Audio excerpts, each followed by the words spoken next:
Greetings, everybody, and welcome to Discussing Tabletop. Are you having a fine Saturday? I hope you are. Of course, this is going to be recorded and streamed on July 25th.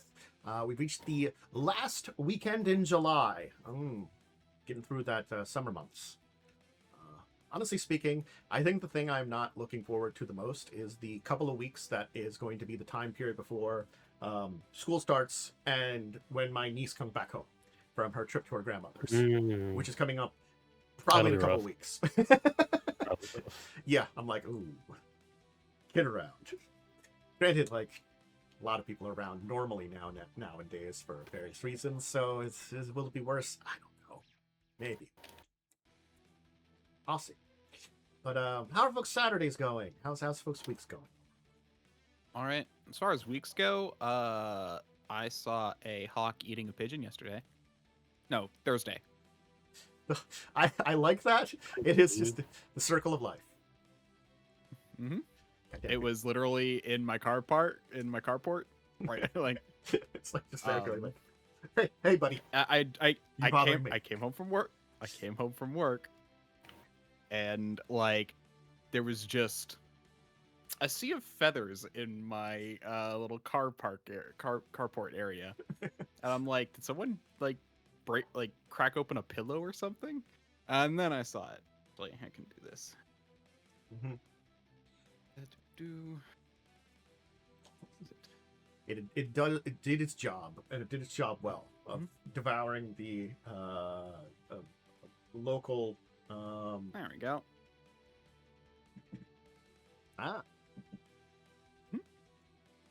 Pigeon. I hope it was delicious for the hawk. Agreed. Probably was. Probably. Anything else interesting happened to you this week, then, Worm? Beyond that, not really. That was the most interesting thing to happen to me this week. Okay. Momo, how about? I've just been doing stuff for the upcoming game. Yeah. And over prepping. Well, more like over I prepping. get the over prepping part. Like, it was one of those things. I know I have to like kind of step back into it because I over prep so much for Wednesday, and like now because like I stopped because of various other things. Sort of like, man, I'm not like behind, but I'm like, man, it wouldn't take a lot for me to get behind with you guys in the session. So I'm like, I really have to finish some stuff up for this. You know. Yeah, I mean, when I say like prep, like I honestly am focusing very heavily on kind of like the first little bit, making tokens and such. And then after that, like I am prepping for a bit later, more in like I'm just thinking about production value because I want to try and make it. I want to do as much as I can. Yes. I go the extra mile if I can. Production value is definitely a kind of a good challenge, I think, sometimes, because it makes you think about certain things, because it's the combo of, especially for me, I still want to present it to you guys with high production, but I also want to product it to, like, people on stream. So I want to do both of that, and that's kind of like a not an easy thing to do, so it's that kind of thing although you try to keep in mind. So, cool. Momo, how's your week? Anything interesting happen for you? My week's been alright. I finished Enfield's 1.4 patch. Okay. So I did that. I will say it's very good. It's the best the game has been. And I'm excited for more. So that's nice. And it's given me a lot of ideas for how I want to present bosses and stuff in my new setting. Ooh, okay. Since my new setting is a modern-ish setting with like some sci-fi elements, so yeah, cool. It's giving me some ideas, which is nice. Other than I did a lot of over prepping for D&D. I think I have like 5 sessions prepped, and I run every other week, so I'm good for a while. Yep. Yay, over prepping. Look, it's a curse of many of us, so I understand. See some of my work in 2 weeks. When I subject you to horrors beyond your comprehension. I mean, look, in concepts you can comprehend because you play Pathfinder.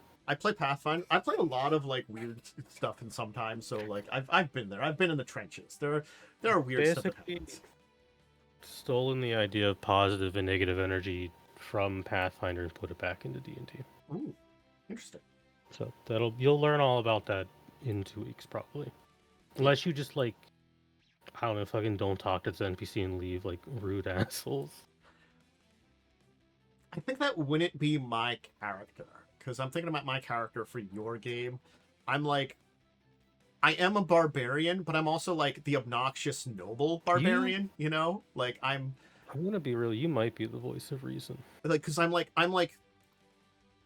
feel like my character was kind of like, because I don't have memory though, but I feel like I was high class, but like I became a barbarian because I had anger issues and was taught to kind of channel them into rage. Yeah. And it's also like Path of World Tree, which is a little more spiritual version of that too.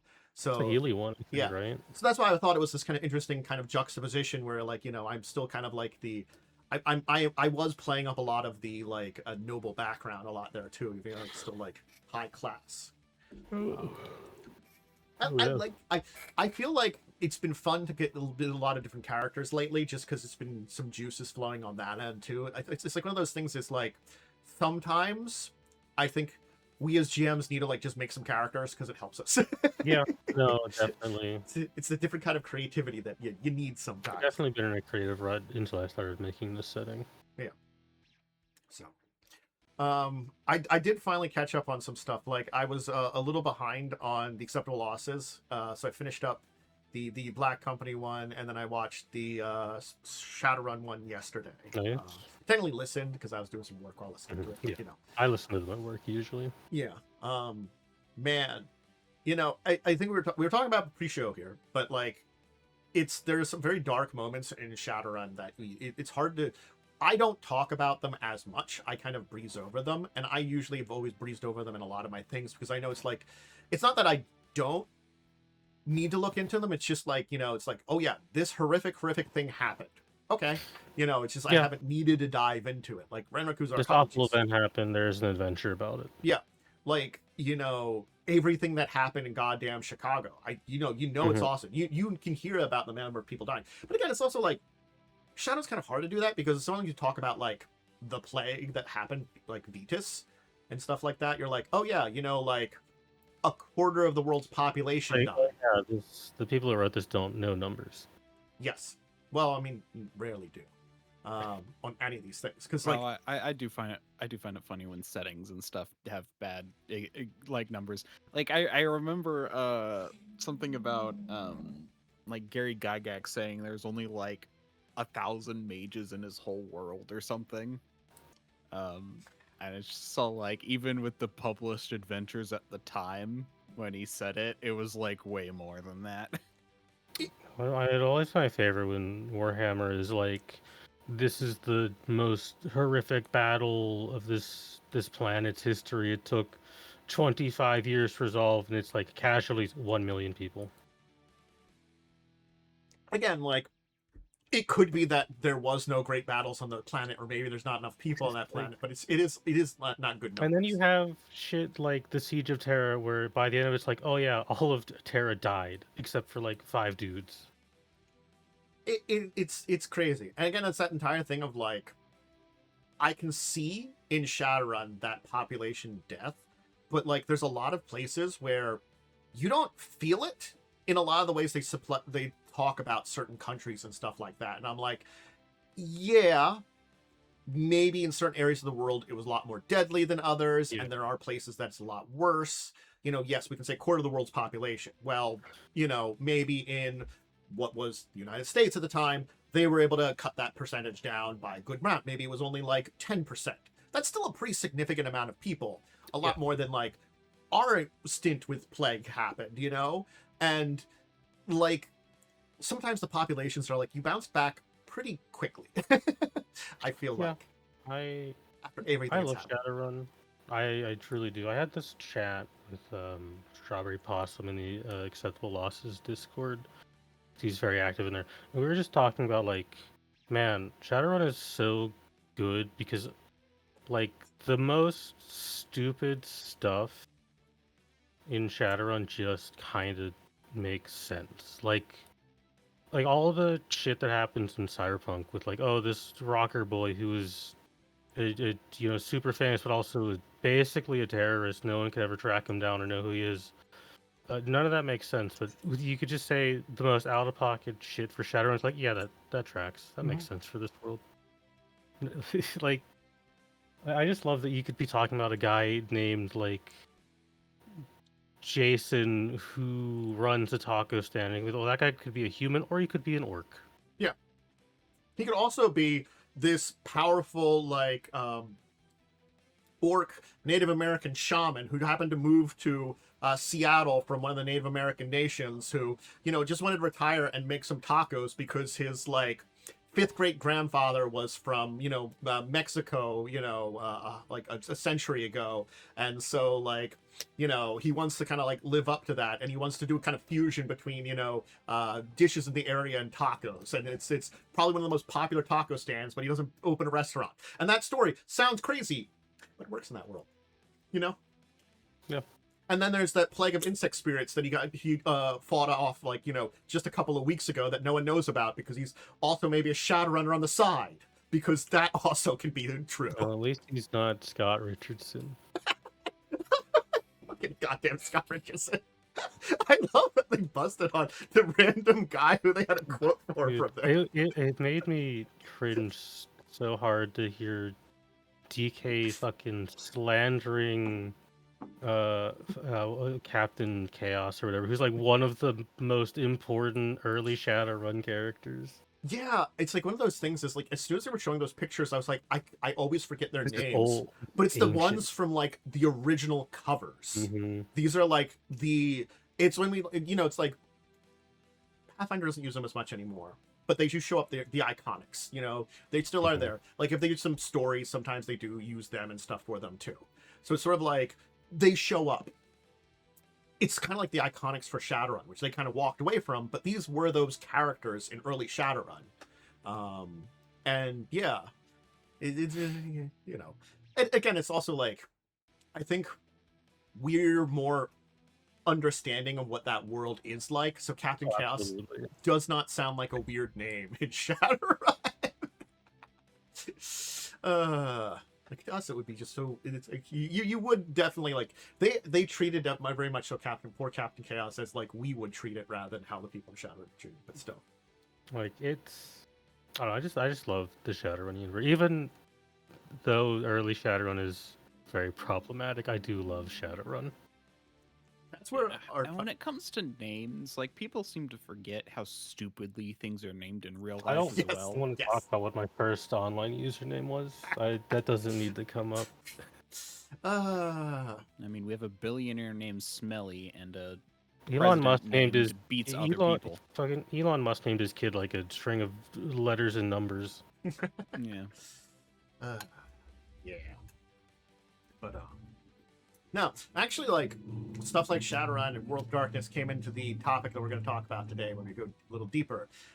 Because we kind of talked about some cultural stuff, but I with the V5, V6 topic, it made me think about, like, yeah, maybe we should visit the, like understanding where things were and how also not to use stuff to insult it, because we can learn lessons from Shadowrun and more Shadowrun than World of Darkness, because I feel like when we get into it, I'll say, like, Shadowrun didn't try to be bad, it just was. World of Darkness had more of the internet. They should have known better. Early World of Darkness tried to be bad, therefore it's kind of a moot point. I guess so. We'll talk about it.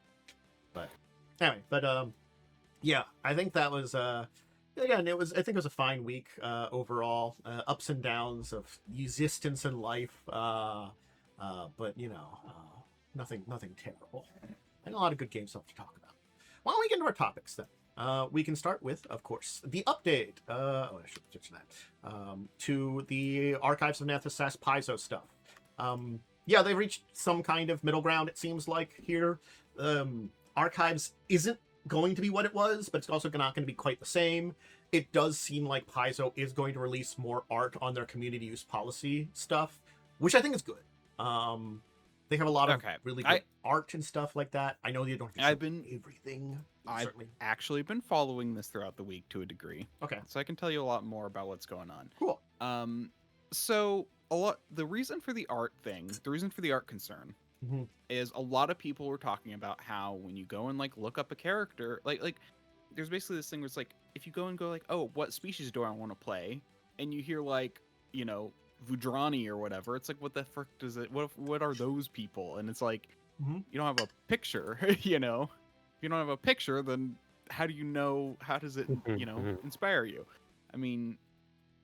Especially hard with Tui, because they renamed a lot of the species to things that I looked at, I was like, what the fuck is this? Oh, it's just what they call tiefling now, I guess.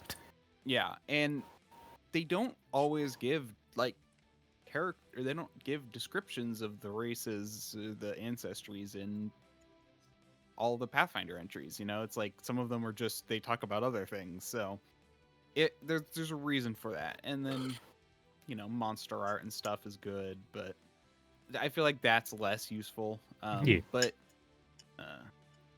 especially because if you're a GM, you likely have the books and can just copy and paste from a PDF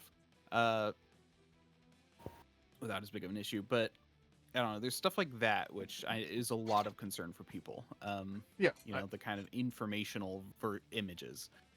The character stuff I think is the most important. Yeah, I agree. So that's the biggest concern.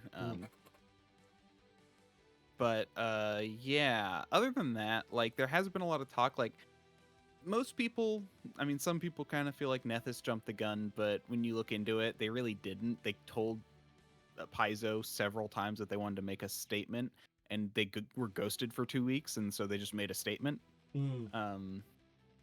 They did say, here's what our statement's going to be, only an hour before they posted it, but, you know, it's still, like, they wanted to talk about it long before that, so...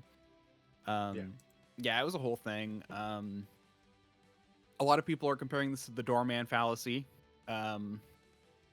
There's a fallacy where, like, it's based off this, like, kind of anecdote thing where it's all like, if you have like a rich hotel has a doorman, a ritzy hotel has a doorman, and they come in to get some people to, like, review their costs and benefit analysis. You know, you hear someone just opens the door for people, and you go, oh, that's an unnecessary job. We can just install a automatic door. But then, you know, you lose the person. You lose the personability. It's an extra layer of security. They can help out. They can direct. They can do so many other personable things that, like, a high-owned hotel needs. Yes. And that's the value of that you're not calculating when you're just calculating for things like salary and cost. And that is the problem that that's basically one of the best points I heard made about the whole Aeon thing. That was a very good one there too, because it's like as you said about it, there's a lot more that, you know, that can be provided for it than you can kind of see on the surface, and, like, you know, the doorman is the extra security that you might need. And I think that's the thing here too. It does seem as though it's not going to be that much cataclysmic overall. Like, there might be some things that'll change here and there. No. But, you know, most of it is the art is gone for now. Some stuff might come back. For now, yeah. You know, I guess they'll figure out what they're going to return, when they're going to return it, and stuff like that. But yeah, that's the big thing. The big thing they did is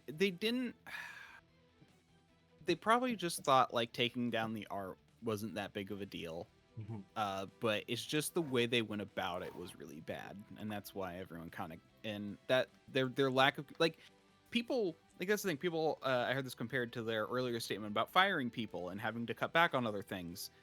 They were transparent and open about that, which is why people were like, oh, you know, it sucks, we don't want this, but we understand.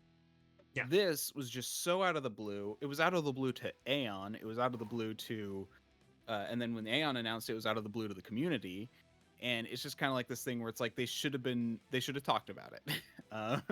They should have made a public statement about it. It's a lot of mess, and it was worse than it needed to be. Yeah. Yeah. Yeah, but also, you know, yeah. It's one of those. And one of the big things I heard too was that in doing it in this way, it creates a lot of, without being transparent, it creates a lot of speculation. I heard people speculating, oh, are they that bad off to where they're having to like search the couch cushions for spare change? Well, again, I think that's also the idea that how Paizo described it versus how you kind of think about it from just hearing from Archives of Nethys' side.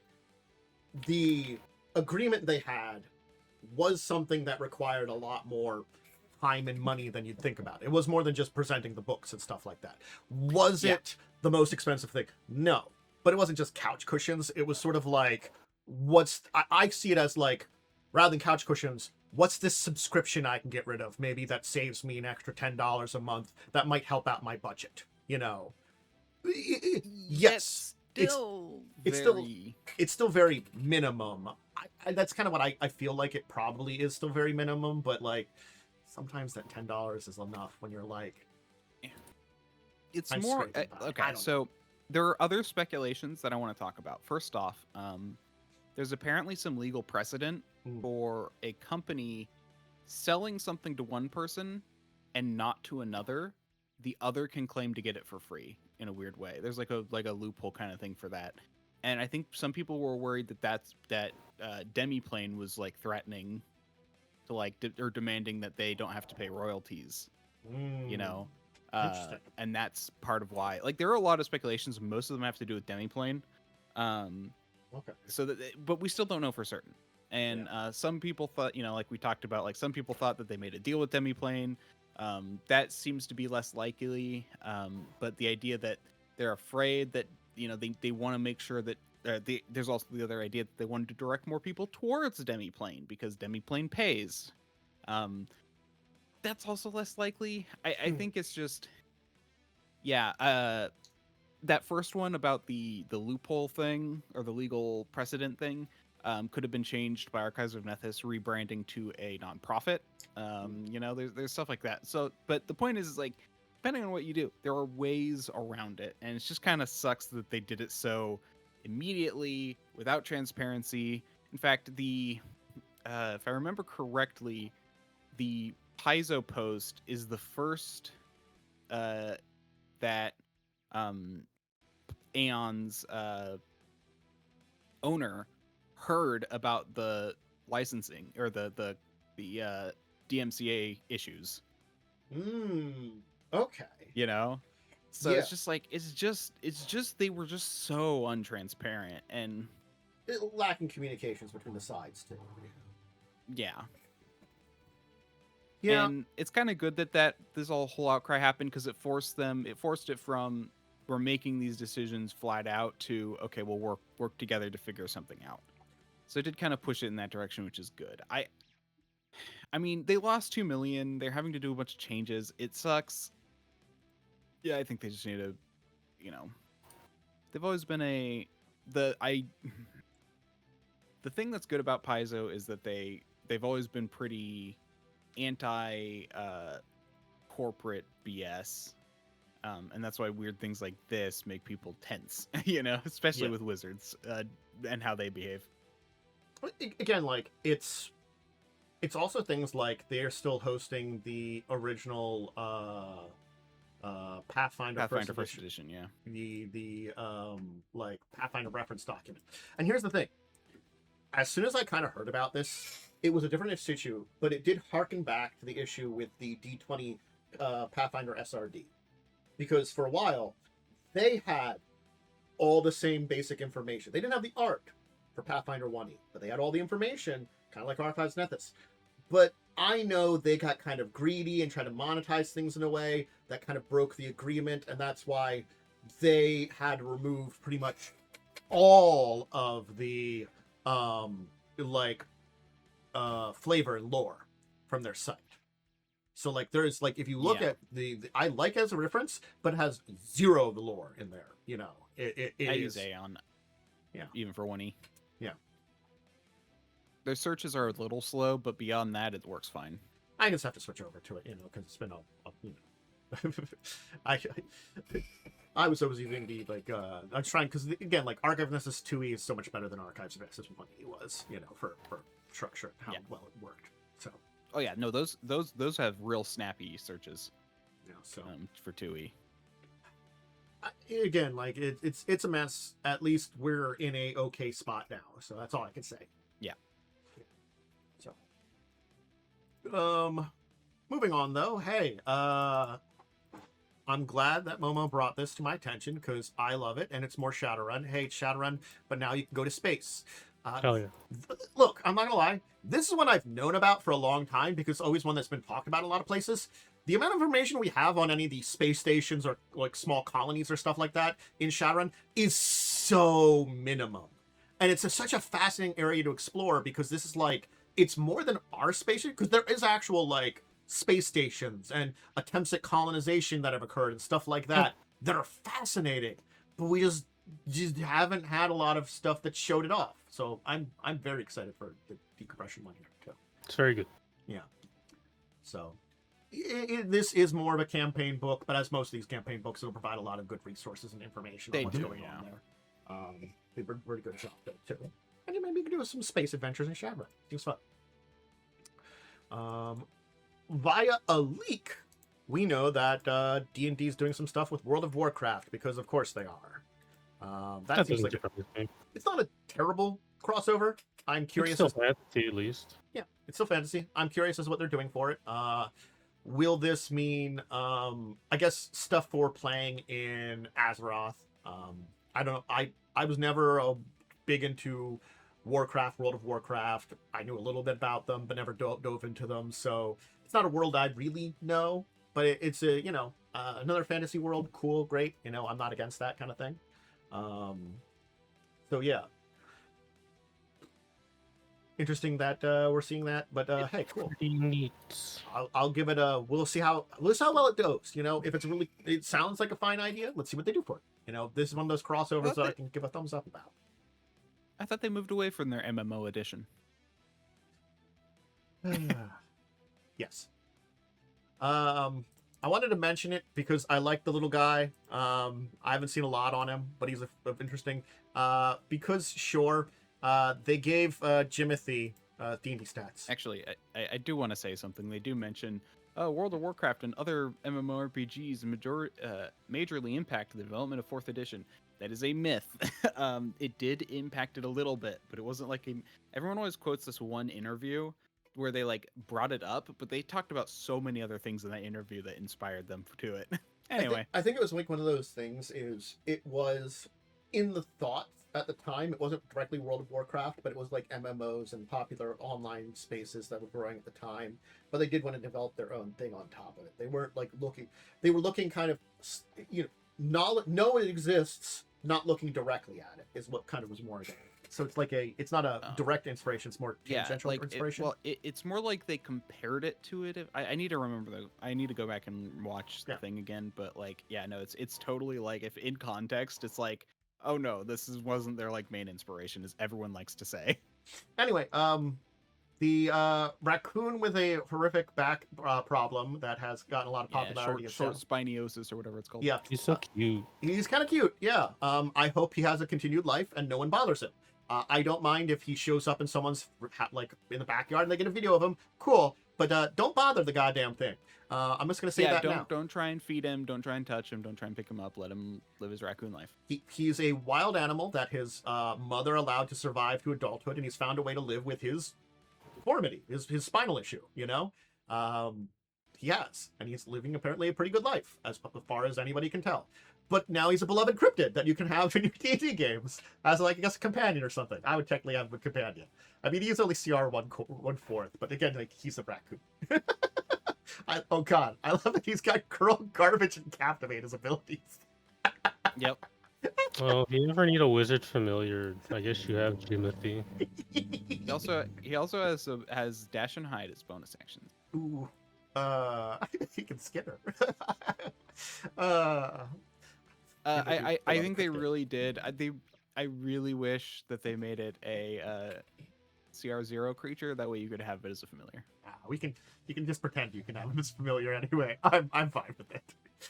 I would be. You can go to your DM. But yeah, no. Look, honestly though, like Jiimothy really does make me go, okay, so this is how cryptids come about. Like it really is. I get like I can see like in this day and age with the like viral internet, it's just not like happens. But like like the squonks, I think it's called.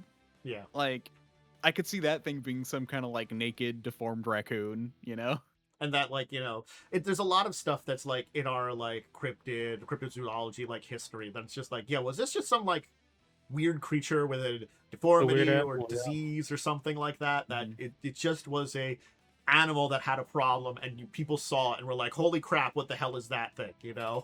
Yeah. So go to Jiimothy. Also, if you want a bit of a free adventure, let me go onto their site here. The EN World, I think. Did we talk about their Kickstarter for their kind of magazine kind of thing? Their annual? We did. Because it's been so successful, they're putting out a free download here for this Thief of Princes kind of adventure. It's on my list of things to potentially back, but I think I ended up not backing it. Yeah. Small 10-page adventure, but it's free, and it's a little gift for them for how well they're doing. Let me see. They're done their Kickstarter, or they're about done. I'm checking. It just finished up. So this was put out right before it finished up. But more stuff in the future, I'm sure, as they will continue to probably put out these things annually, which is cool. I'm good at supporting them, and their kind of side of things. They are a little bit more in-depth news story. We kind of step on things and say, hi, cool, these things are going on, and maybe talk about them a little bit. And they're writing the articles, so thumbs up to them. I definitely suggest just checking them out. But yeah, there's the adventure if you want to see what they're offering for their success. So, interestingly enough, with the big crowd, another talking about crowdfunding. So, like, this is something that, like, really wasn't going to talk about, because it's like that weird half-time jagsaw because it's more MMO video game coded. The guild doing their kind of movie. Apparently they're going to have a TTRPG related to it that they're going to do as part of their Kickstarter. So that's kind of where it's bringing in there. It's like, oh, interesting. Good for them. Yeah, they're working with Hit Point Press to put something out inside with it. I'm guessing, again, it's just because their Kickstarter's been so successful, they're putting it outside with that. I was about to say, oh, is that Felicia Day? And then I scrolled down. Oh, yeah, it's Felicia Day. Yes, it's Felicia Day. So, yeah. I'm guessing it's part of the entire thing here, but probably will be sold eventually. So if you want to get on the entire thing with their Kickstarter, you can probably. It's probably part of their entire thing, or extras, or just wait till it publishes eventually, as these things too. Speaking of role-playing games, so Renegade is giving us a TTRPG based on Anne Rice's Immortal Universe. I know of... Is Immortal Universe the same one that she does for all her stuff? Or is it different? I believe it's all of her vampire stuff, yeah. Okay, so that's why I was like, is this include Interview with the Vampire? Yeah. This is Interview with the Vampire. Okay. Because I know her Interview with the Vampire series, but I actually knew she did some other series, and I wasn't sure how interconnected all her books were and stuff like that. So, yeah, it was the movies, it's been books, it's the AMC series that's out now, for Interview with the Vampire, but they've done a bunch of other stuff, too. So it's like a different kind of supernatural kind of take on that. So, I mean, if you like her take on supernatural stuff, then that might be a different direction for doing rather than something more. I mean, Interview with the Vampire is a great movie. Yeah. So yeah. Interestingly enough, so as I talk about, no idea about this at all. I've only seen the movie. Yeah, I've really only seen the movie. I know people are really into Anne Rice novels, though. And the TV series was pretty good. The name rang a bell, but beyond that, I couldn't have even told you what she wrote. And then I'm sorry, I've also seen The Queen of the Damned. Oh, Queen of the Damned was not good. I didn't know that was Anne Rice. Yeah, it was kind of, yet not based on the books I remember hearing about. It was like a very poor adaptation of the book. Like Interview with the Vampire, the first one, was a pretty good book to movie adaptation of the first one. And then they were like, well, we did it great once before. let's not do that and just do something kind of based on it. Okay. You know. It was certainly a movie. I'm sure executives somewhere were like, this is a great idea. Do this. Listen to us. Don't listen to common sense. Yeah, I mean, Anne Rice did pass away, so she can't really stop stuff from happening any. Unfortunately. You know. Yeah. I mean, her estate probably has control over it, but well, as we've seen, potentially. As we've seen in other places. With Tolkien's estate, they'll just let anything fly now. I'm just going to pick up this entire thing that's called the Tupac estate versus his family, you know, because we saw stuff on that, which I didn't know they were separate until I saw some stuff on what they were talking about, what was going on with the Stranger Than Fiction. Did I get it right? The one with the video game? Oh, Stranger Than Heaven, yeah. Tupac is gonna close enough. Stranger Than yes, Heaven. But I realizing that his estate, which isn't his family, his estate approved is it. Awful. Yeah, so it can be unfortunately be different things. So it's like we hope that his estate was with their family, but we don't always know. You know, we'll. Yeah. Sometimes it depends. Yep. It does. Depends on how you set it up legally. Yeah. So maybe it'll be interesting. We'll see. We're not going to see much more of it until it comes out. It'll be in its backer kit form in fall. So maybe we'll know a little bit more about what kind of game it is then. But it does look like they want to do some stuff related to the concepts of time skips and stuff like that, because the story is very much on that. All the Goths have a second vampire TTRPG to play. Yes.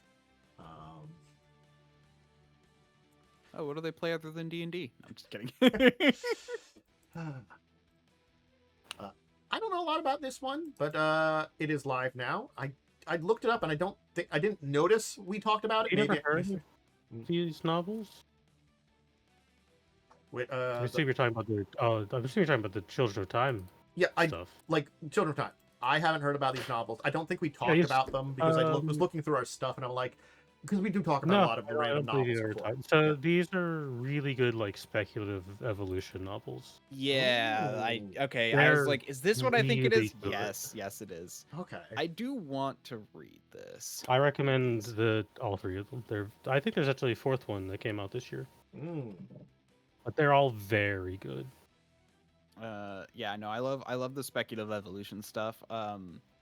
What is the other like the one that I ran into? I didn't like read it, but I ran into like kind of the concept of it, and it was like Beyond Human or something like that. The other big one I know is Altabaros, is the other big speculative evolution one, and that's a mess. It does look like an interesting kind of idea about the system, though, too, because it is all about, you know, like the colonizing and dealing with what the hell you meet on Man like After a Man weird is what planet it's called. and stuff. Oh, Man After Man, yeah. It kind of looks like that's kind of what the focus will be, is the, you know, what will we discover when we arrive at the place that should have been terraformed before us, and it's like, you know, strange shit has happened, you know. This kind of seems interesting. So, neat. I guess if you want to check it out, it is up and funded on Kickstarter now. Also up and funded, but not on Kickstarter, but GameFound, is I think we mentioned they were working on this. It's the DC/Justice League RPG. I think we talked about that. They were talking about working on it. You know, Man After Man are all tomorrow's. You know, we were expecting them to finally get it up there after, you know, like Marvel has one, they wanted to have one too. So, you know, DC and Marvel always kind of like a little bit of competition there. Anyway, it is much more of like, as I said, more Justice League. So like League of Superheroes kind of, rather than just straight up DC adventure kind of things. So expect it to be much more team-based things and trying, like, you know, save the world kind of stuff. I like DC. I don't mind DC. It's a different kind of world. I feel like Marvel's more gritty. DC tends to be a lot more like. Well, it depends who you're reading. Yeah, like I'm not gonna say depends which hero you're reading. I think overall is what I mean. Like there are the grittier moments, but I feel like if you talk about the entire like world as a whole, you know, DC deals a lot more with the like I guess the heroics and goodness of heroes. I always felt like it did. You know, it's like everybody's like, yes, Yeah, everyone's their best version. yeah, Unless it's one of the like side comic runs, yeah, like Absolutes. yeah, Or yeah. Other than others. Yeah. other than side stories, side universes and stuff too. Like their main universes, like they're the best versions of who they can be. And some of them do. Like Batman has flaws, but he always tries to be the best that he can be as a Batman, which is a very interesting kind of idea for the type of character Batman is. Like Batman has flaws. Batman is still a good person, mostly. But again, like I feel like he never kills. Yeah, Marvel kind of skirts that edge a lot more. That they're not always good people as much, you know, and fall a little bit more. I always felt like it was that way. Both have their share of poorly written comics.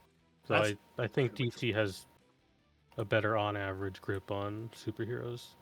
Yes, it's a different kind of thing. Like again, this is just me from remembering '90s Marvel and '80s Marvel because it's what's left over when you're getting the '90s. And the '90s Marvel wasn't always good. I'm not gonna lie there. That's the 90s. I mean, speaking of DC, Batman Nightfall is finally getting an animated movie. Ooh. Which is the best Batman comic. I've only that's heard... the one that's the Bane one. Okay. I'd only heard a little bit about that one. That I heard it was like getting an animated. That's the one where Bane breaks Batman's back. Oh. They used kind of in Dark Knight Rises, which is not a great movie. Yeah. No. Those movies weren't the worst. I just think you can't really do Bane in live action because he's so big. Yeah. That's kind of what I say about it. I take a look at those movies. I'm like, these movies weren't the worst. Hey, the second one's really good. Yes. I mind as a whole, it's kind of like, what was it? Pointless Hub did the video on Amazing Spider-Man 2, and his best result of it was, at least this ended the franchise of Amazing Spider-Mans. That was the best thing this movie did. And I'm like, you know what? Is that for a thing about this movie? That's not bad. Look, I'll watch an MCU movie and I'll look at Amazing Spider-Man and it's like, maybe I judged you too harshly. Look, I like a lot of MCU movies, but there's just some of them that are like, so why did you make these choices? And I also haven't had a good one in a while. Yeah, I think at most, like, some of them have been okay, but I feel like, it's just been kind of like circling as,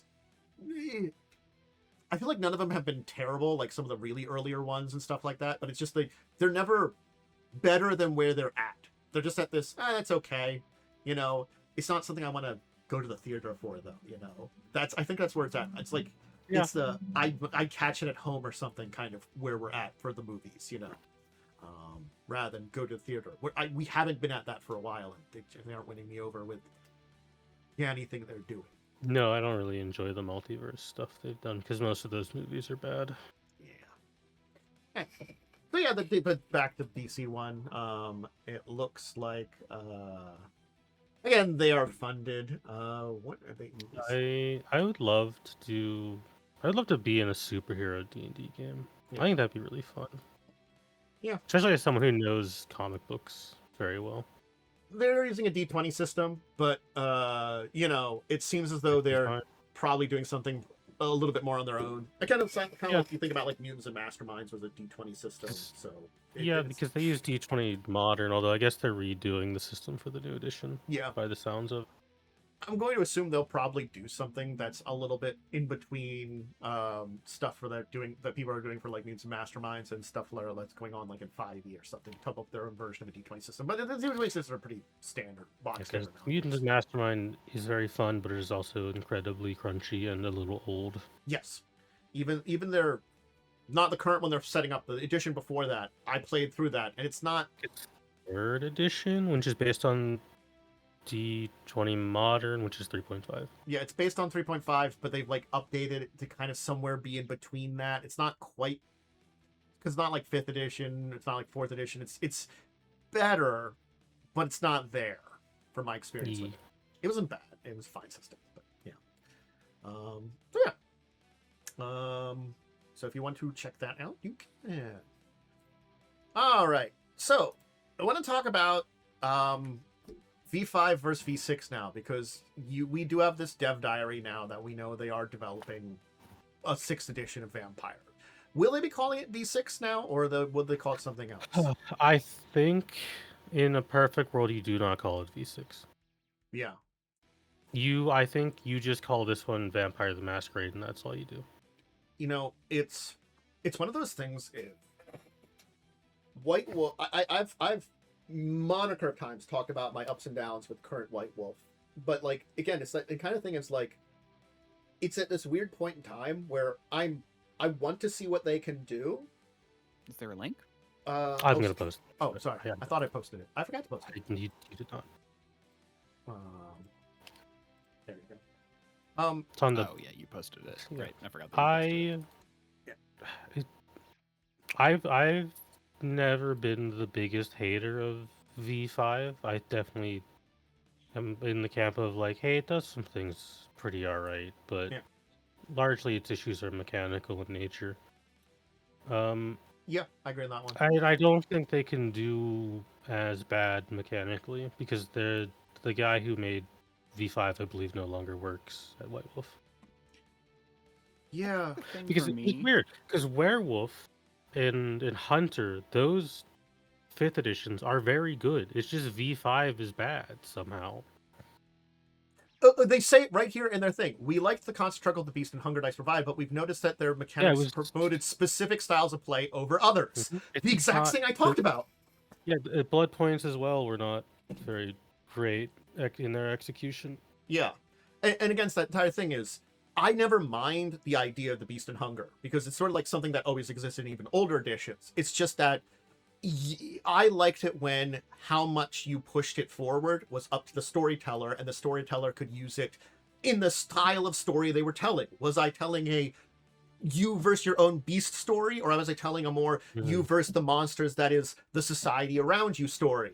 And those were the two types of stories. And I feel again, it focused on the, and I like that they noticed that there. Yeah, that's something that I'm like. And I will say for a V5, Renegade did salvage it pretty well. Yeah. I think it's just this thing. There's a few ways to look at this that I kind of feel it's so I have two camps. So one is the D&D 4e to D&D 5e thing where it's all like, people liked an older edition, then they made a bad one, and then they're going to make a new one. But it was a big gamble for 5e D&D. Yeah. And, because and people who liked 4e probably won't like 5e or didn't like 5e. Not that I know anyone who thought it was that amazing, but I think I know like 2 people who it's their preferred D&D, but that's out of a lot of people I know. Yeah, I'm probably in this weird minority that I liked 4e, but I also knew like it wasn't great. I was like, I find it a fun novelty, but I don't think I would ever really want to play it again. The other outcome is the people who liked the old editions saw 5e and as a pilot tried 5e and were like, well, now they're making a 6e, I'm not going to try it. So like I feel like they have 2 routes they can go, and I feel like it's going to be interesting, because like it could either flop or do really well. I think I think it's largely good because V5 has so much baggage, and such like a negative reputation that you do just need to restart. I kind of agree. Gosh, I just want. Like I'm annoyed because like Chronicles and Onyx Path, like they were making progress about like going through and redoing every splat. Like the first set of stuff they did was interesting, but it was very conservative. And then they went to redo and do their Chronicles of Darkness thing, like fully, and that was cool. But they didn't get to all the splats before it was kind of pulled away from them, which annoys me. And I then agree. like 5e came out, and they just ruined it. And I it's just think all like, what needs to happen with World of Darkness is they need to get their shit together and make some kind of concession of like, hey, here's the Chronicles lore. Hey, here's the original lore. Here's Requiem's lore. Hey, we've got 3 basically different universes, and it's really confusing. So we need to maybe figure a way to make these all work together in one setting. To be fair, that's unlikely to happen or to be on the Yeah. chopping block. And that's just primarily because even their own lores of their own versions don't mix together. The biggest problem is werewolf. Werewolf's the biggest Vampire, problem. werewolf. Vampire actually fits together pretty well. I from looking at what updated in V5's lore, I don't like everything of it. I think some of it is like the Inquisition is a little too extreme, but I do think all of them aren't I do bad think they've toned ideas. that back a little bit in the Vampire, werewolf, and mage all have very concrete ways that the world works. Mage which makes them is a whole problem. Yeah, well, mage conflicts with itself, which Mage is also kind of the point of it. But I am of the opinion they don't need to make mage again. I don't think they can make mage again. You can just leave that one in the past. Here's the thing about mage, and this is something that I've really gotten into with looking into some more of the obscure groups that Onyx Path was working on. Onyx Path took time to take some of the like weird. Oh, what's going on? Hello? Hello? Can you hear me? I hear you. Are we good? Yeah, I didn't see anything. Discord froze. I didn't know if that was just me. Okay. I think it was just you. Okay. Might have just been you this time. I'm making sure. Onyx Path did a good job of taking a lot of the weird groups in Mage because, like, a lot of them were based on various cultural groups for beliefs in magic systems that came about after them. And they were able to interpret them in ways that fit with this is how it would evolve into a modern society from an idea that would be more like, in the past, if this originated from there. And they were pretty good. I don't think necessarily 100% perfect. I'm not going to lie. I'm not going to be good to say they were the be-all end-all when it came to cultural sensitivity, but they did a pretty good job. I felt like just by like reading through these things of being generally respectful for everything and understanding the original written origins and writing them in a way that was honestly not problematic. And Mage was the one that was the hardest to do with it because Mage is supposed to be from all over the world, and I'm not gonna lie, the original writings that were not good. No. Well, okay. Mage is also a little too silly with it. I'm guessing the original then took magic from different cultures, is what you're telling me. Well, if you go outside of the Council of Nine or the Technocracy, you start getting into smaller mage groups that are out there, and those were a part of it. And they in M20 they put a lot of those together in what's called the Disparate Alliance, a third group. So you didn't have to just be Council of Nine or Technocracy. You could be this third group. And that's where these were more unusual. They had some popularity. But like things were like there was a Knights Templar group. It's called something else now. It's got a different name. They rewrote it to make sense for a group that would have been descended from Knights Templars that had magic into the modern age, And there was one I think they might still have the same name, Sisters of Hippolyta, which are supposed to be very Greek-oriented, very Amazon, in their own society too. And again, original writings for them was very just Amazons and not very well written. And they actually like put together something for them. It's sort of like that's the problem. Is like a lot of these were like they put against and yes, even the like main groups aren't always well done. Like the Akashic Brotherhood are basically just Asian martial artists in a lot of ways, or that's the theme of it. It's martial arts with very Asian flair to them. From the various cultures that, a lot of the major martial arts we know about are, not all martial arts are Asian. Yeah, you got to say that. But again, like this was the focus on, over in, from India to China and all Asia, kind of that style of martial arts. Because if I'm not mistaken,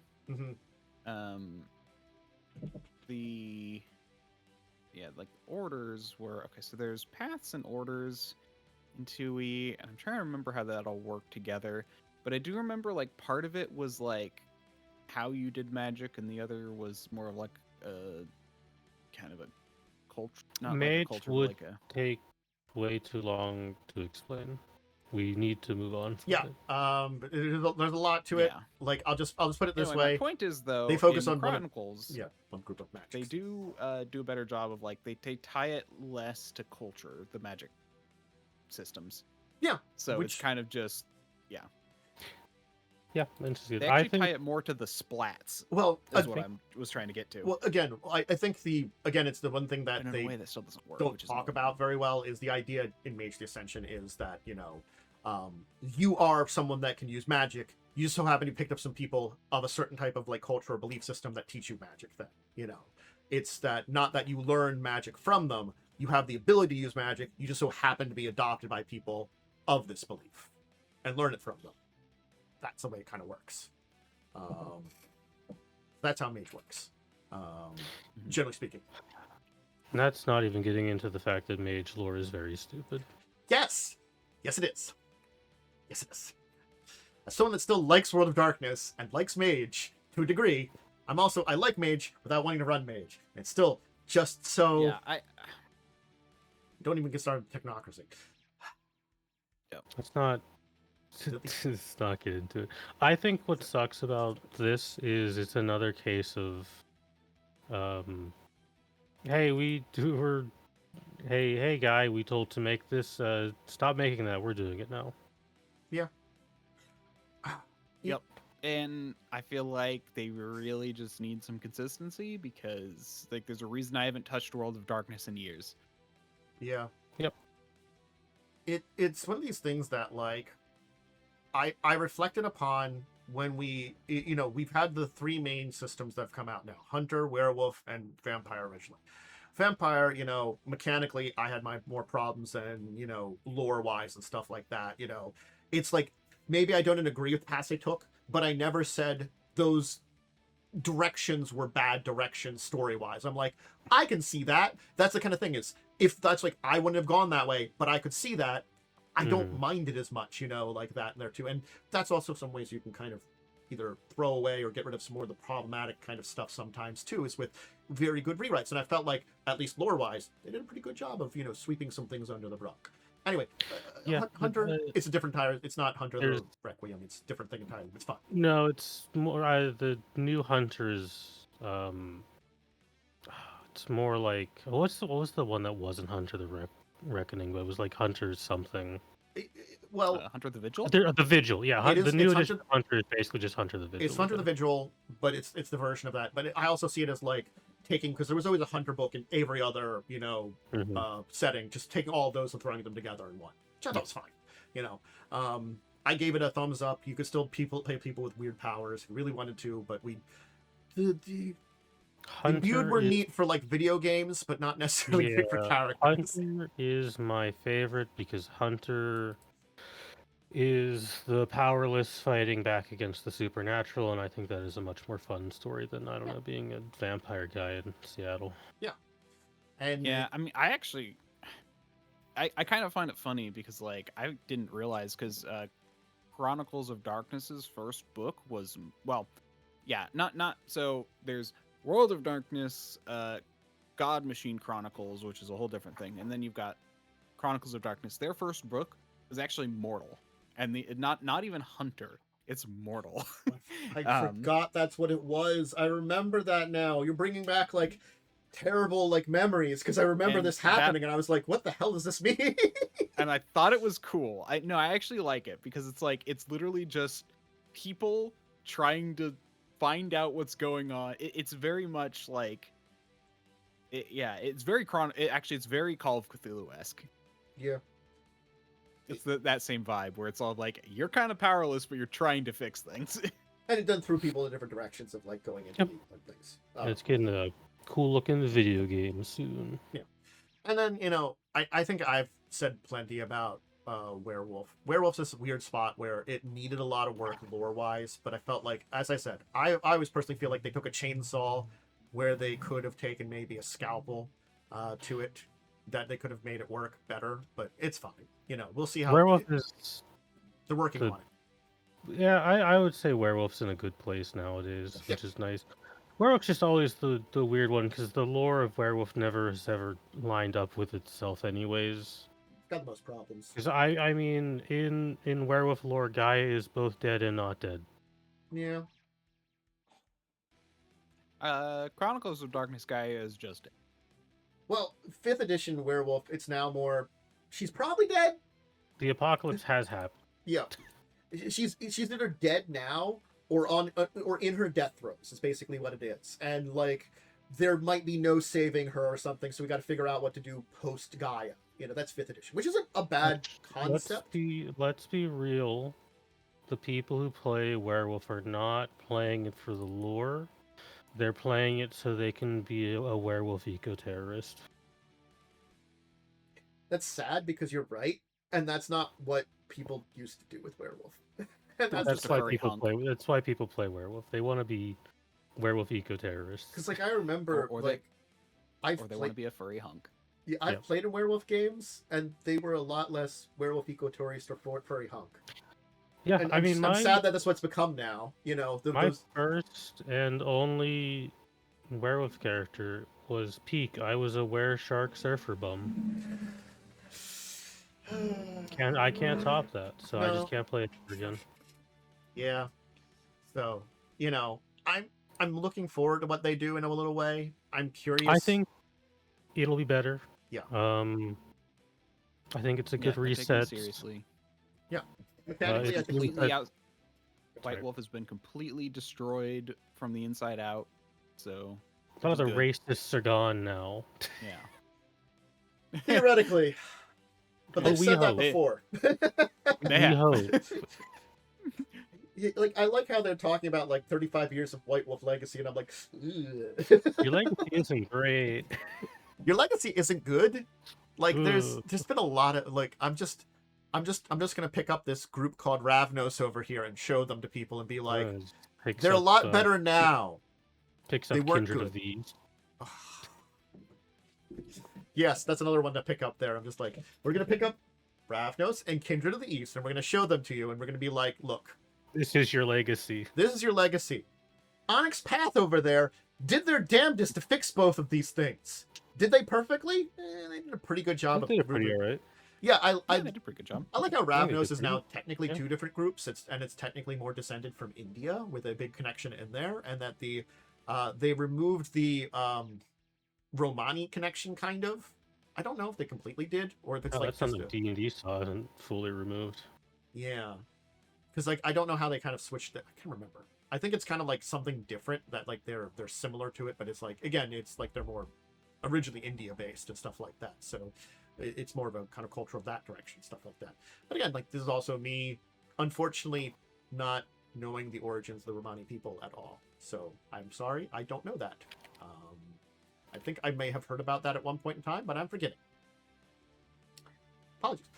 I didn't think I'd have to. Again, this conversation didn't make me think about thinking about that. Yeah. So, but yeah, I'm just hoping that if they do any kind of major lore shifts, it'll just be evolutions of what they've got. Because I'm a big lore fan, as I've always been. And then they fix up mechanics, and I'll be, honestly a lot happier with where they're going to be. I don't think you can make the World of Darkness community happy. I'm going to be real. I've never seen one of the people in that fan base happy, so just make something mechanically solid. I'm sad because the Chronicles of Darkness fan base was happy. Yeah, well, now it didn't. Chronicles of Darkness did not make the people who preferred World of Darkness or who were from World of Darkness happy, but the people who joined during the Chronicles of Darkness era were happy. I feel like the people in the World of Darkness era weren't happy with World of Darkness. The people in Chronicles of Darkness were happy with Chronicles of Darkness. It's just a weird thing about a little bit of some changes that have happened over time in World of Darkness. As someone that's been probably in the fandom but not as deep as others, I haven't minded a lot of stuff. When they came out with Chronicles, I wasn't really a big fan of the way they did stuff with Vampire, but when I looked at the other ones, I was more of a fan of the way they did those. That's the thing there too. I Werewolf the Forsaken, I was like, oh, that's kind of interesting take on that one. And then their version of stuff with Mage and their version of stuff with Changeling. I liked those pretty decently. I thought those were interesting takes. Again, originally when it became when it was the new World of Darkness, I'm like, can we just call it something else because you're completely different now? That was my entire thing here. It's like, it's just kind of confusing. Does have a naming issue, this franchise. Yeah. I think that's the other thing. They do have a naming issue in a lot of stuff, so that's another thing I'm worried about. Well, they called it Hunter 5th edition, and there's only been 2 editions of Hunter. At least there was 5 werewolves and 5 vampires. I think Mage also had 5 too, because all 3 of them came out together every time. Those are the only ones that have 5 each. I mean, even if you count the 2 editions of Vigil, it's still only 4 editions. Yeah. So we'll see more at Gen Con about what's going on with this. I'm sure it'll be fine. Yeah. But I'm sure people will complain. That is something that is completely true. People will complain. I'm more of the, I just hope it's okay. Yeah, I just want good products. Yeah, I just want the mechanics to work a lot better, and the lore to, I don't, you can change the lore, you can update a little bit, but, just be like... Don't have it be such like a sledgehammer hit. Yeah, just have something that is an evolution of where you're going with it, just, if you do that, cool. You've, as I said, if you didn't have all the problems that were there around V5 when it came out, you had some really neat ideas, like stuff that was going on with Sabbat, stuff that was going on with the Elders, the stuff that was going on with the Hecata. I liked all those things. I even liked the idea of the goddamn Second Inquisition. Thought it was too powerful, but liked the idea of it. These are things I liked, just keep doing that. I wouldn't have done them, but I liked them. So let's continue on though. So I did want to talk a little bit about this here too, because this is something that is an interesting thing to know about. How Marvel is now the second highest selling Universes Beyond set in Magic. Now, here's what I'm going to say about this. Will the Marvel people that came and stopped by stay? I don't know. Like the Final Fantasy people, Magic in general has a similar feel. I can see them staying a lot more. Like I know a couple people who got in through Spider-Man of all things, and they're still here. So okay, so it might be successful in keeping people around. It'll keep some of them for sure. It definitely will not keep all of them. Yeah, I think that's the thing is when the flavors are too discurrent, and that you're getting people that are honestly fans of the franchise as tourists. I'm just curious as how much of those are going to stay around and create the kind of people that keep the game going. Yeah, because the one really kind of cool thing about Magic is you can make a wacky ass decision like Marvel, and then hey, it's still a really well made and fun card game, and that'll keep people more hooked than the theming. And I think that's the other thing too is I didn't talk about it earlier, but I really liked Clay and Kyle did a video on breaking down the Marvel set just mechanically as a set, and it was fascinating to see that it's pretty good. Yeah, they actually designed something pretty good, and it's the thing is we've had, as he said, then that we've had sets that were in normal Magic in Universes Within that were top down or top up, so ones that were made from mechanics first and then added lore, and ones that were lore first and added mechanics, and all the Universes Beyond have to really be more top down because you have goddamn all the lore of whatever IP you're working on. But it doesn't mean you can't make a good set. Like, yes, there isn't really a story to Marvel superheroes. It's just a bunch of the characters. But it's Universes Beyond. I like that's the one thing about these Universes Beyond. I don't really care if they tell a story for these because they're just there. I don't like that there's the Marvel cards, but them being well designed, I'm happier about. That's the thing is like I'd rather them be well designed and actually mechanically fit within the system, even if like the characters and the style is not something I really like there. As long as mechanically is there, yeah, I'm not as angry. And that's the thing is about this one is like I think that's the weird point.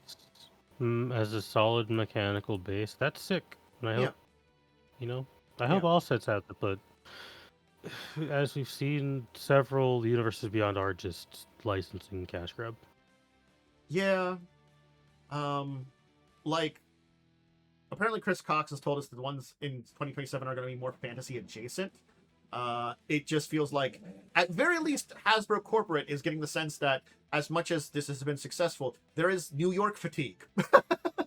There will, at the end of this year, be 4 New Yorks in Magic the Gathering, I believe. You're right, because Star Trek has New York, a San Francisco. Yeah. Because they gotta have a San Francisco card. It's literally integral to the franchise. They might not have the New York card, but at least it exists there because there's a San Francisco card, so you can say that you could go there. Yeah.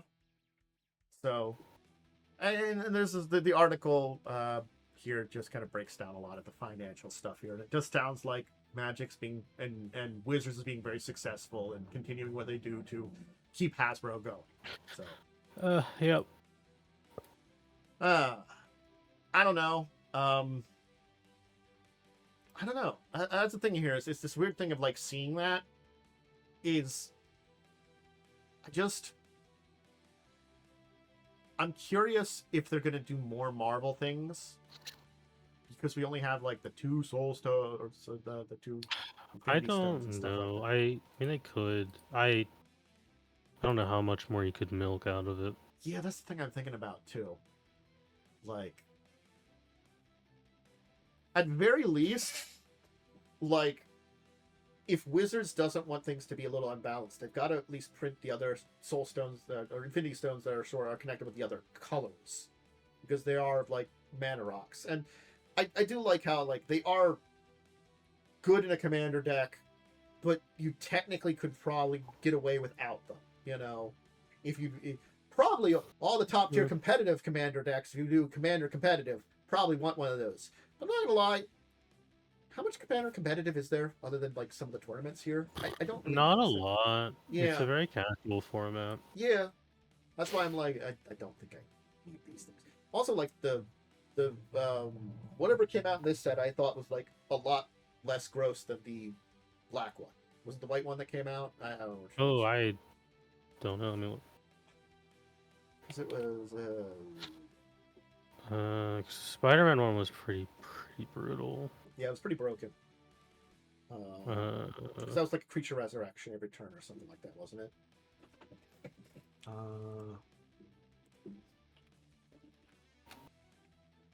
Now I gotta look at my oh, hi, Skyfall. Okay, so yeah, the Soul Stone was the one before, and if you activate its thing, is being upkeep your creature card from the graveyard to the battlefield. That's the Mind Stone? That was the Soul Stone. The Mind Stone's the one that came out. The Mind Stone. At the beginning of your end step, exile to one target non-land permanent you control, return to the battlefield. So you blink something at the end of your turn. Plenty of cards that do that. So. Yeah. The Mind Stone is not nearly as gross as the Soul Stone. You know, I think that's the other thing too. Is like if that was the level we were on and we just had the Mind Stone, I'd be like, oh, that's fine. As for your weird mythic rocks, you know, it's fine. So I don't know. Well, I guess you could just start putting them in other sets.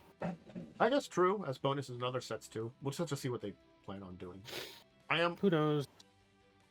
Again, I'm not happy we're getting 6 sets next year, but if they're more fantasy adjacent, I'll be happier. It's legitimately hard for me to care anymore. Yeah. They're working through it for me. You know, that's the thing is, I still really liked Magic. It's my first card game, you know, is that there that's too. Fair. But it's sort of like they're really trying hard. They are. So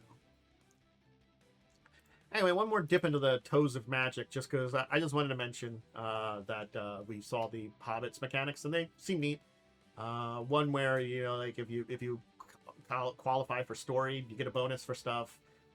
Recruiting things, which is a draw and discard ability. Counters on some equipment, and then adventurers. It's all in a mess. So it's like 2 returning things and some 3 things which are just new versions of stuff. And I'm not gonna lie, again, like Hobbit's like the only universes beyond that I'm like, cool, great, let's have it. You know, the Lord of the Rings was pretty good beforehand. So, you know, and it was very honestly Magic adjacent. So kind of like Final Hobbit's cool. So yeah, cool. Should we move on to our deeper discussion topic then? Because sure, we can. We can hit on some stuff around that here too, and it's this is something I was thinking about because, you know, we did talk about, you know, integrating, you know, cultures and stuff. And it's the thing of like, when you're building worlds and societies and cultures in your games, especially if it's either one that you are building yourself or one you're playing with, you know, it's the thing of try not to insult others' cultures in your ETRPGs. That's the title of this, because this is both to, you know, if you're using older stuff from a game or system. We just pointed out like 4 systems that had some problematic things, or like a bunch of them. World of Darkness, plenty problematic, especially if you get a lot of older lore. Shadowrun, I'm not gonna lie.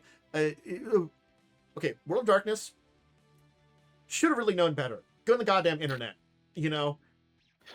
I give Shadowrun a little less flack, even though it's still bad, because didn't have the internet, and I'm pretty sure most of the picked up is from like TV Native Americans, you know. Yes. Yeah. And there's stuff about, I mean, propaganda and cultural stuff in America was pretty bad.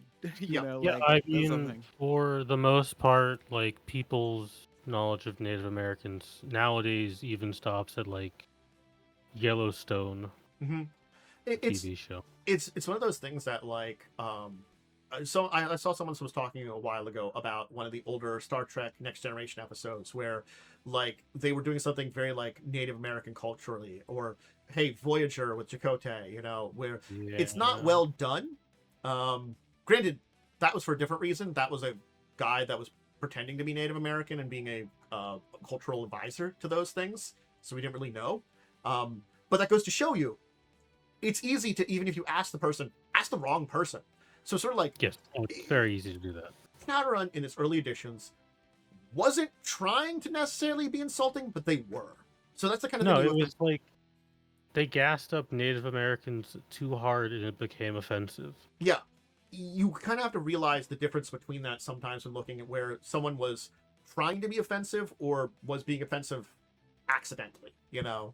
Because again, different time periods too. It's sort of like, I'm not gonna defend everything on early D&D, but certainly speaking, not everything was on purpose in those older editions of D&D. But there is plenty of offensive stuff there. Look, man, D&D gets a lot better when you ignore everything Ed Greenwood says.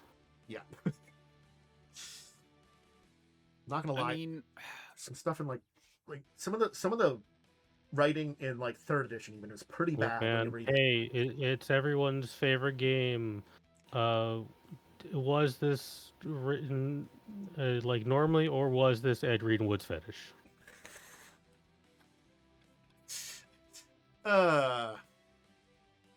Also, sometimes it's sort of like, was I just using stuff from earlier editions, or was I actually making stuff on my own? You know, was I taking a look at this and deciding, maybe I shouldn't copy this pretty word for word?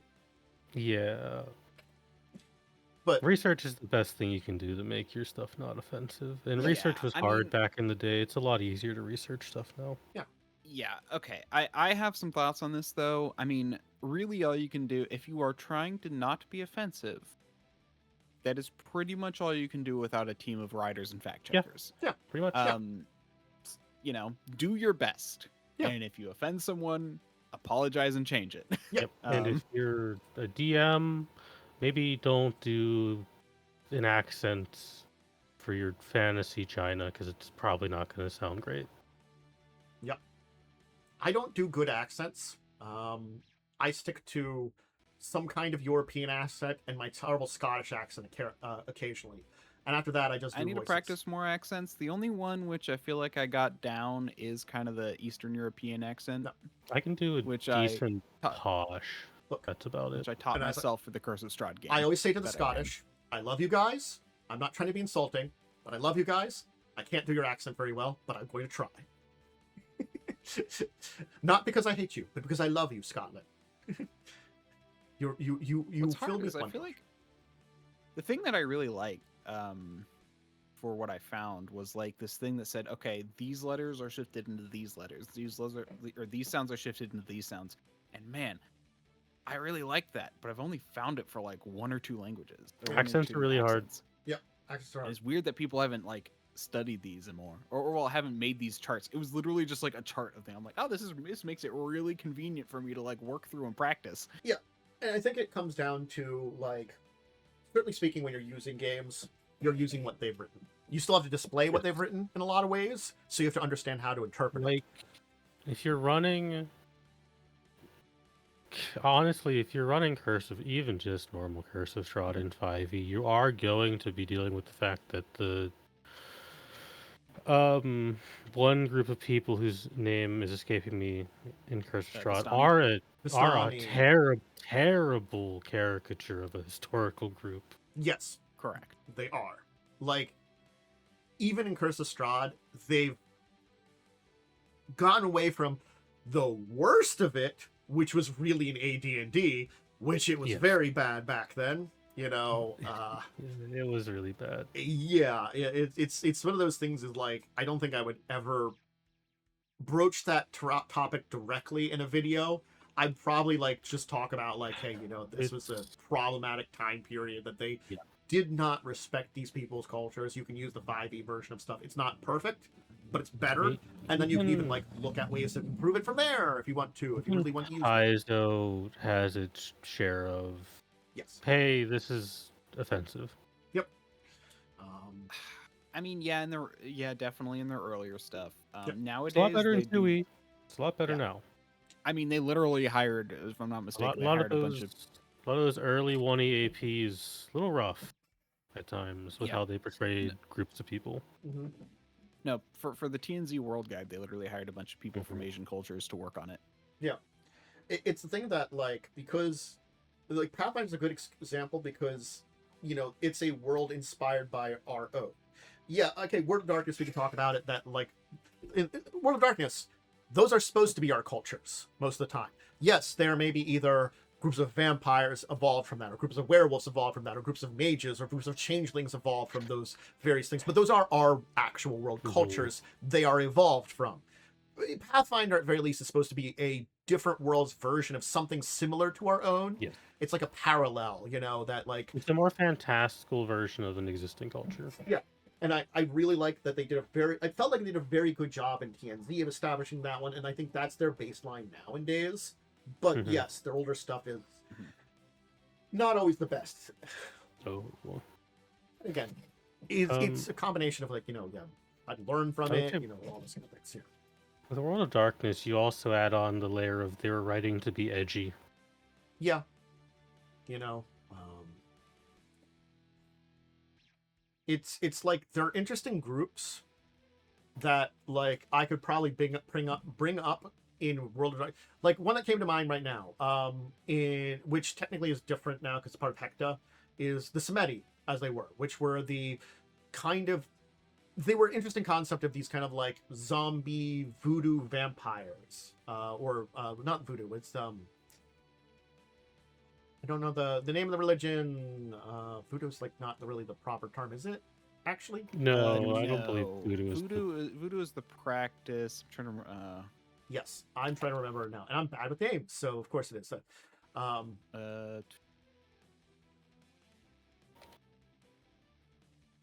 Which technically, I think Baron Samedi is a figure in the culture there, and the leader of that vampire. They're supposed to have inspired that or named himself around that, you know, of that group. And it was like a subgroup of vampires, and they weren't. You could tell they weren't trying to be insulting of like, you know, Caribbean culture for that one at very least at that point in time. But I don't think they displayed things very well for a group that was based around, you know, some ideas of vampires that were connected to that culture and stuff there. As I said, their founder, their group that slid off that bloodline and had a kind of shift from, because I think they were descendants of Nosferatu that had like a curse shift, because that sometimes happens with the vampires in World of Darkness.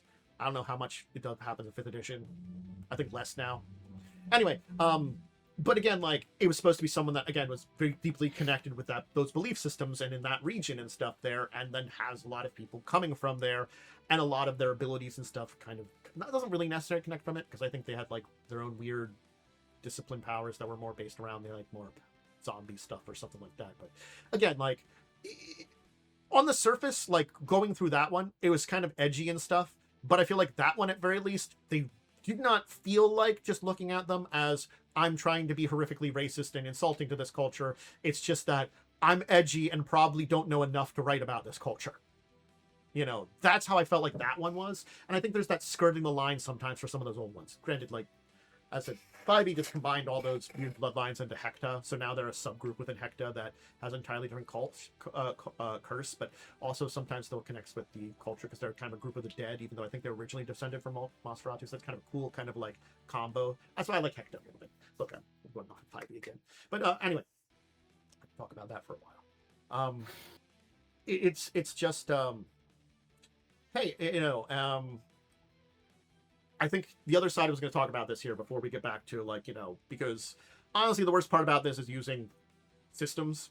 Like when you write for your own, trying not to be insulting is very easy when it's like, and the thing is like, if you're writing on your own, you're probably going to take from something you've seen somewhere, whether that's something like a real world culture or just like inherently those existing biases you have are or some inspiration from some kind of source. If you're writing on your own, just know you'll probably insult someone at some point, and just know that you just don't just do your best. Like that's the thing is like, again, using existing systems which have weird histories that you know better than is where you need to start being a little bit more careful. Again, your sources are going to be something real world. Like if you wanted to do a version of like a weird fantasy Japan in your thing, you are going to look at that. Are you going to know very well? No, it's probably going to be like honestly anime inspired or like maybe like old samurai movie inspired, which they aren't the best display of the actual culture. Movies and anime aren't, so you're not really gonna pick up on it very well. It might not be bad, but it's not gonna. You just don't go for some of the details unless you really need them in your game. Sometimes you can just keep things as inspired by. It's like, and so it's something you have to like kind of understand to work with on your own stuff too. And we all take inspirations from what we know. You're probably not going to be writing something on your own unless you have a lot of expertise and have a lot of time or have a lot of time to write something from scratch on your own. Hi, Kiki. Welcome back. But it's sort of like also like, I think Shadowrun's always a good example because like, I'm not going to lie, like even like 4th edition stuff, it's not badly written because that's very modern. That's like, I think that was the first time Catalyst took over and they've gone to 6th edition now. But it's also like, that 2010s era. And 2010s era, that's when people were kind of understanding how to write these things very well in a lot of ways. Because again, we look at Pathfinder and their stuff there, or look, Curse of Strahd and their stuff there. It's sort of like these people using cultural examples were finally realizing, hey, maybe we should write these well. I think that's the era we got into it. So that's where we're evolving to it is now. So it's, if you are using anything, just think about it. I guess that's the thing is like, if it feels weird, think about it. If you're not noticing it, that's not on something to complain that I can complain to you or anybody out there about. Like, we don't know everything. Like, I'm not gonna know if I mean, I feel like the response, like, let's say you're running like World of Darkness and there's something that's really racist and you just like run into it and you're just like, and you play it as is written, and then like someone like points it out to you, you go, oh, okay, and then you either you can then play up the fact that it's bad. That's actually one way to handle it. Or you can change it. There's sometimes it's sort of like the unfortunate thing about like it was like Shadowrun using Lagos. Lagos is just a city that it's just I feel like they didn't handle that super well. No. I mean, I do take issue with just the whole term of feral city being a term they use in Shadowrun. Yeah, it's the unfortunate thing that like it's not the only one out there, but that's the one that's like thrown in your face because it's got the that's the main one. I think Chicago's also feral city. Feral technically city means already. Feral just city a government list. city. But the term is just like, you could have picked a better term for that. It really means that whatever national government of the country it's in is basically ignoring the city completely and cut it off. It's basically, it's on its own in a lot of ways. Doesn't mean it doesn't interact with it, but it means it doesn't like put any control over the city. The 3 feral cities are Lagos, Chicago, and Bogota, which is in Aslan, apparently. Those are the 3 major feral cities. Like, and I'm not gonna lie, Chicago's the only one that has like a good reason to be a feral city. Like, I'm not sure why Lagos turned into one. Was it just I like think Vetus was the reason? But that was also because you gotta remember when Lagos was written, that was not that long after Vetus happened in the setting, really. That was like 30-ish years. Because the Chicago or Lagos, I think, only goes up to 2068, which we're now in the 2080s in terms of the timeline. So they haven't touched Lagos in a long time. I'd say we're talking about it coming off as racist is one way, but also like culturally insensitive and stuff like that, you know. So that's kind of the entire thing. Is you could very easily come off as like trying to imitate a culture or representing a version of it and just not doing it well. And again, that's the entire thing of like, I sometimes look at these things and like I ask myself the question, especially when I'm reading like, Dark Sun has a lot of super sensitive topics, and the thing about Dark Sun that's, I guess, better is at very least a lot of their cultures are kind of their own thing in a lot of ways. So you're not really insulting anybody mostly. It's like a weird barbarian-y culture. It's different. It's got problematic stuff in it, which a lot of them do. It's different than, like, as we said, like the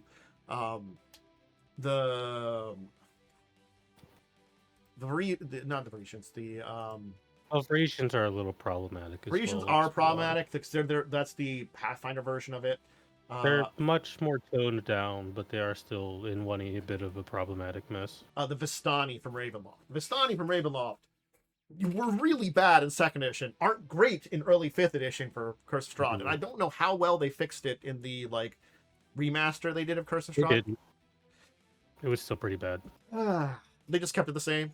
Yeah, so pretty just kept it the same. Yeah, because like it's just not very well written. Because again, they are like, I mean, both the Vistani and the Venetians are really like kind of. They're based on a culture a lot of people misunderstand. Yeah. So misunderstanding, unfortunately, is a thing that exists. And, you know, it's like when you misunderstand something, it's fine. When you read something and you're not sure about it, maybe talk to people about it if you really are feeling kind of weird about it. Or, you know, if you are going to use something that you're unsure about, maybe present it very, like, dry. You know, that's another way of doing it. This is why session zeros are important. This is why you should use consent forms, or not consent forms. What are those called? Basically, just like forms that basically go over like what your lines and veils. That's the word I'm looking for, not consent. Yeah. Lines and veils. Yeah, and again, like you can always rewrite lore all you want for something too, or not include something. Like you don't have to include the Vistani in your Curse of Strahd game. You don't. You could do something else or make completely other characters that replace them. Yeah, you just rewrite them. Yeah. Again, like it's completely up to you. It's just you have to be ready to do the extra work on that one if you're using something pre-made or pre-made world and a lot of those things. But you're the dungeon master, you can do as much work as you want. You know, it's the kind of thing. It's like just like you can go in and make up your own version of fantasy Japan that's probably going to be very anime based. It's your own version of that world. You have to live with that, but how you write, you know, but you write that, you know, hopefully as not insulting as you want to Japan, but you know, you're probably going to get something wrong, you know, just live with it. Like I said, we all live with our biases. We only know what we know. It's not the easiest to put thousands of hours of research into a culture. There's also another way to fix this, and that is to like build it up yourself. Like, I think another big issue is when like you just try and like, you know, you put a generic Eastern culture to the east, whereas you could also, you know, build up like an actual like, okay, what is their culture? Why do they do what they do? Yeah, you know, And then at that point, you may have taken inspiration, but you're no longer doing it in a way that's, racist, even if parts of it might be, parts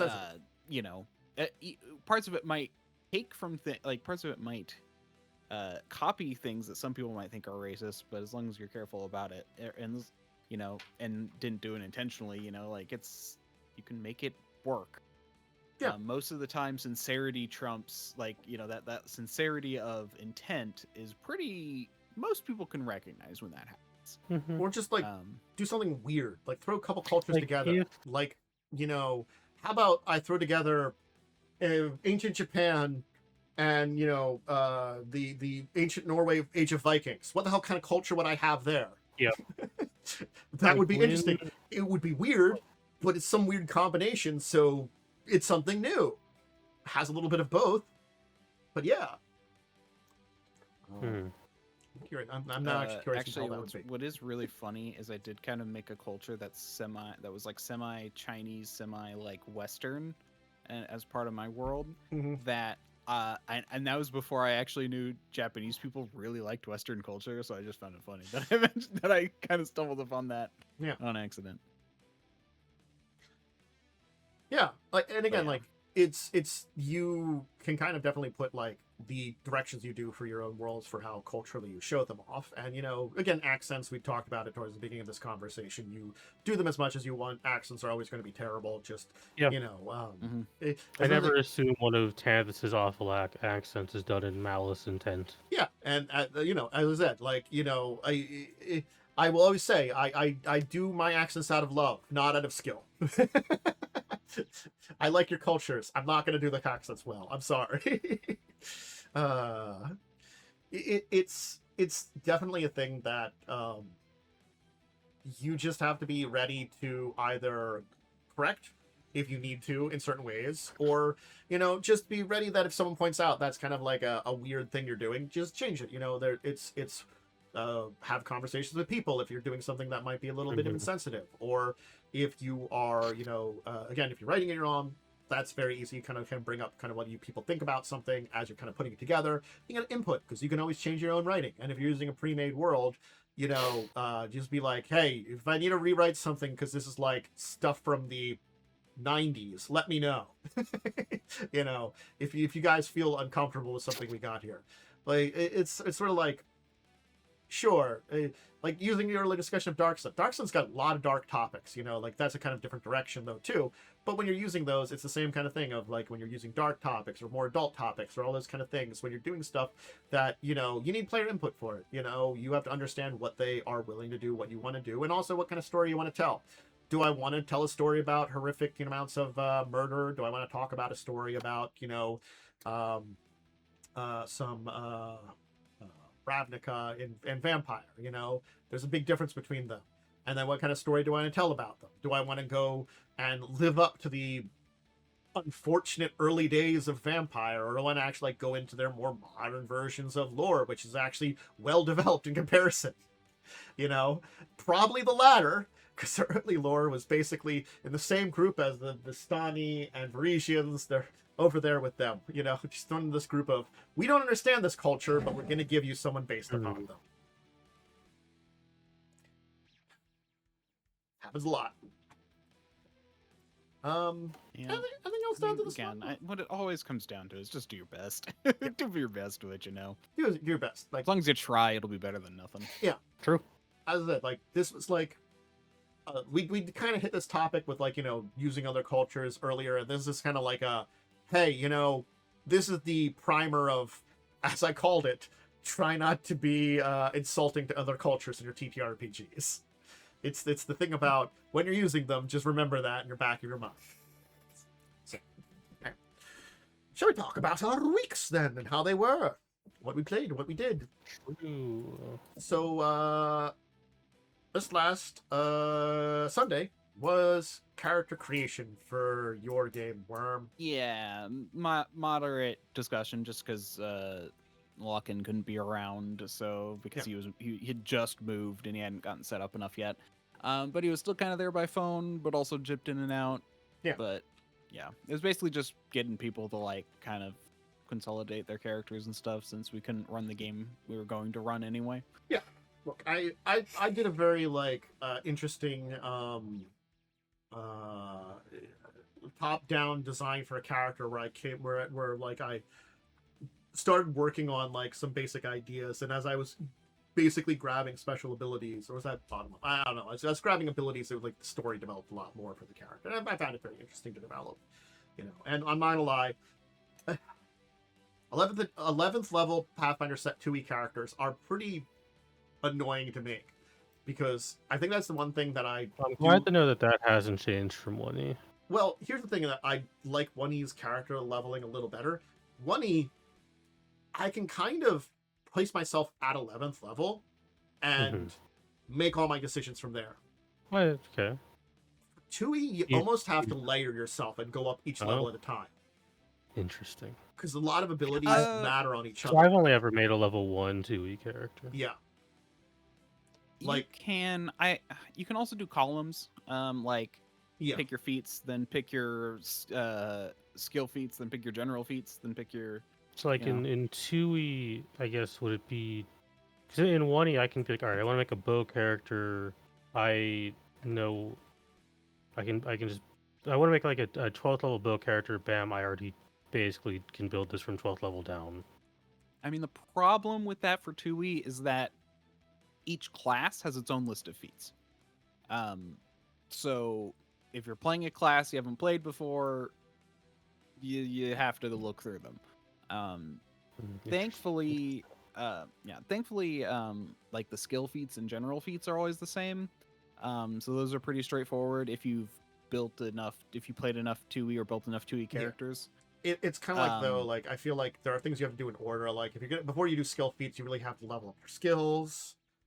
But then you also have to worry about it's a thing that columns can work, but it depends on your choices too. Because I think sometimes certain ancestry and certain class feats might give you stuff in skills, so then it'll affect your skill feats, and then your general feats. Look, I'm not gonna lie. Sometimes there was some stuff in there that was just this is kind of weird and annoying. I mean, 9 times out of 10, if something gives you a skill and you already have that skill. It says you can just pick a different one, so it's usually not that big of a deal. True. They're pretty good on that one, though, at least. Well, I meant for, skill feats and having qualifications for them. Again, yeah, I like the system a lot. I want to experiment with it more. I really like the character build overall. It's just that, I feel like there is, especially if you're going straight up to high-level characters, it takes a little while longer than for me right now. Maybe... Again, it's that sort of thing of I'm very good at Pathfinder 1e, and I could make a character pretty complex pretty quickly. And I felt like I made that a little quicker than I did for the Pathfinder 2e character, but I was spending a good number of hours on both. So Pathfinder 2e, I've read the core books literally cover to cover. Yeah. And I like to go every time they get a new book, I skim through it. I mean, you've seen me. I'm always presenting the books when when they come out. So I do think there's I still have equipment to do, but I'll have that done before the end of the week. To talk about the person in chat, there's actually a very cool thing that I heard someone saying is that if your group wants a skill feat or skill thing to be different, just change it. This is actually something by I think one of the devs. One of the game devs of it, we were just all yeah, no, if you want to change it, change it. Yeah.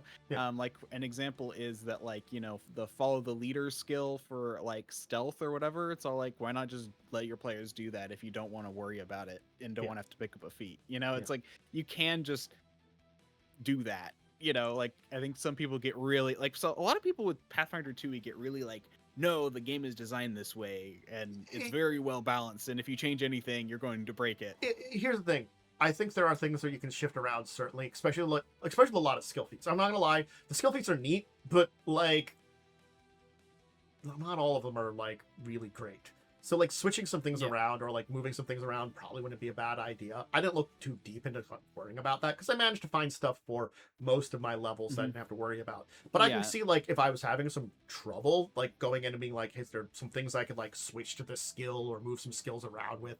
Especially things if you're talking about things that are very similar, some very knowledge-based ones or, things like that, switching them, or, something that's a little bit more, charisma based. It's like, oh, now maybe can I use a version of this that uses deception instead of persuasion or like something for like example, that. Yeah, I mean, like for example, if you remember, one of the things I changed is all lore skills auto level.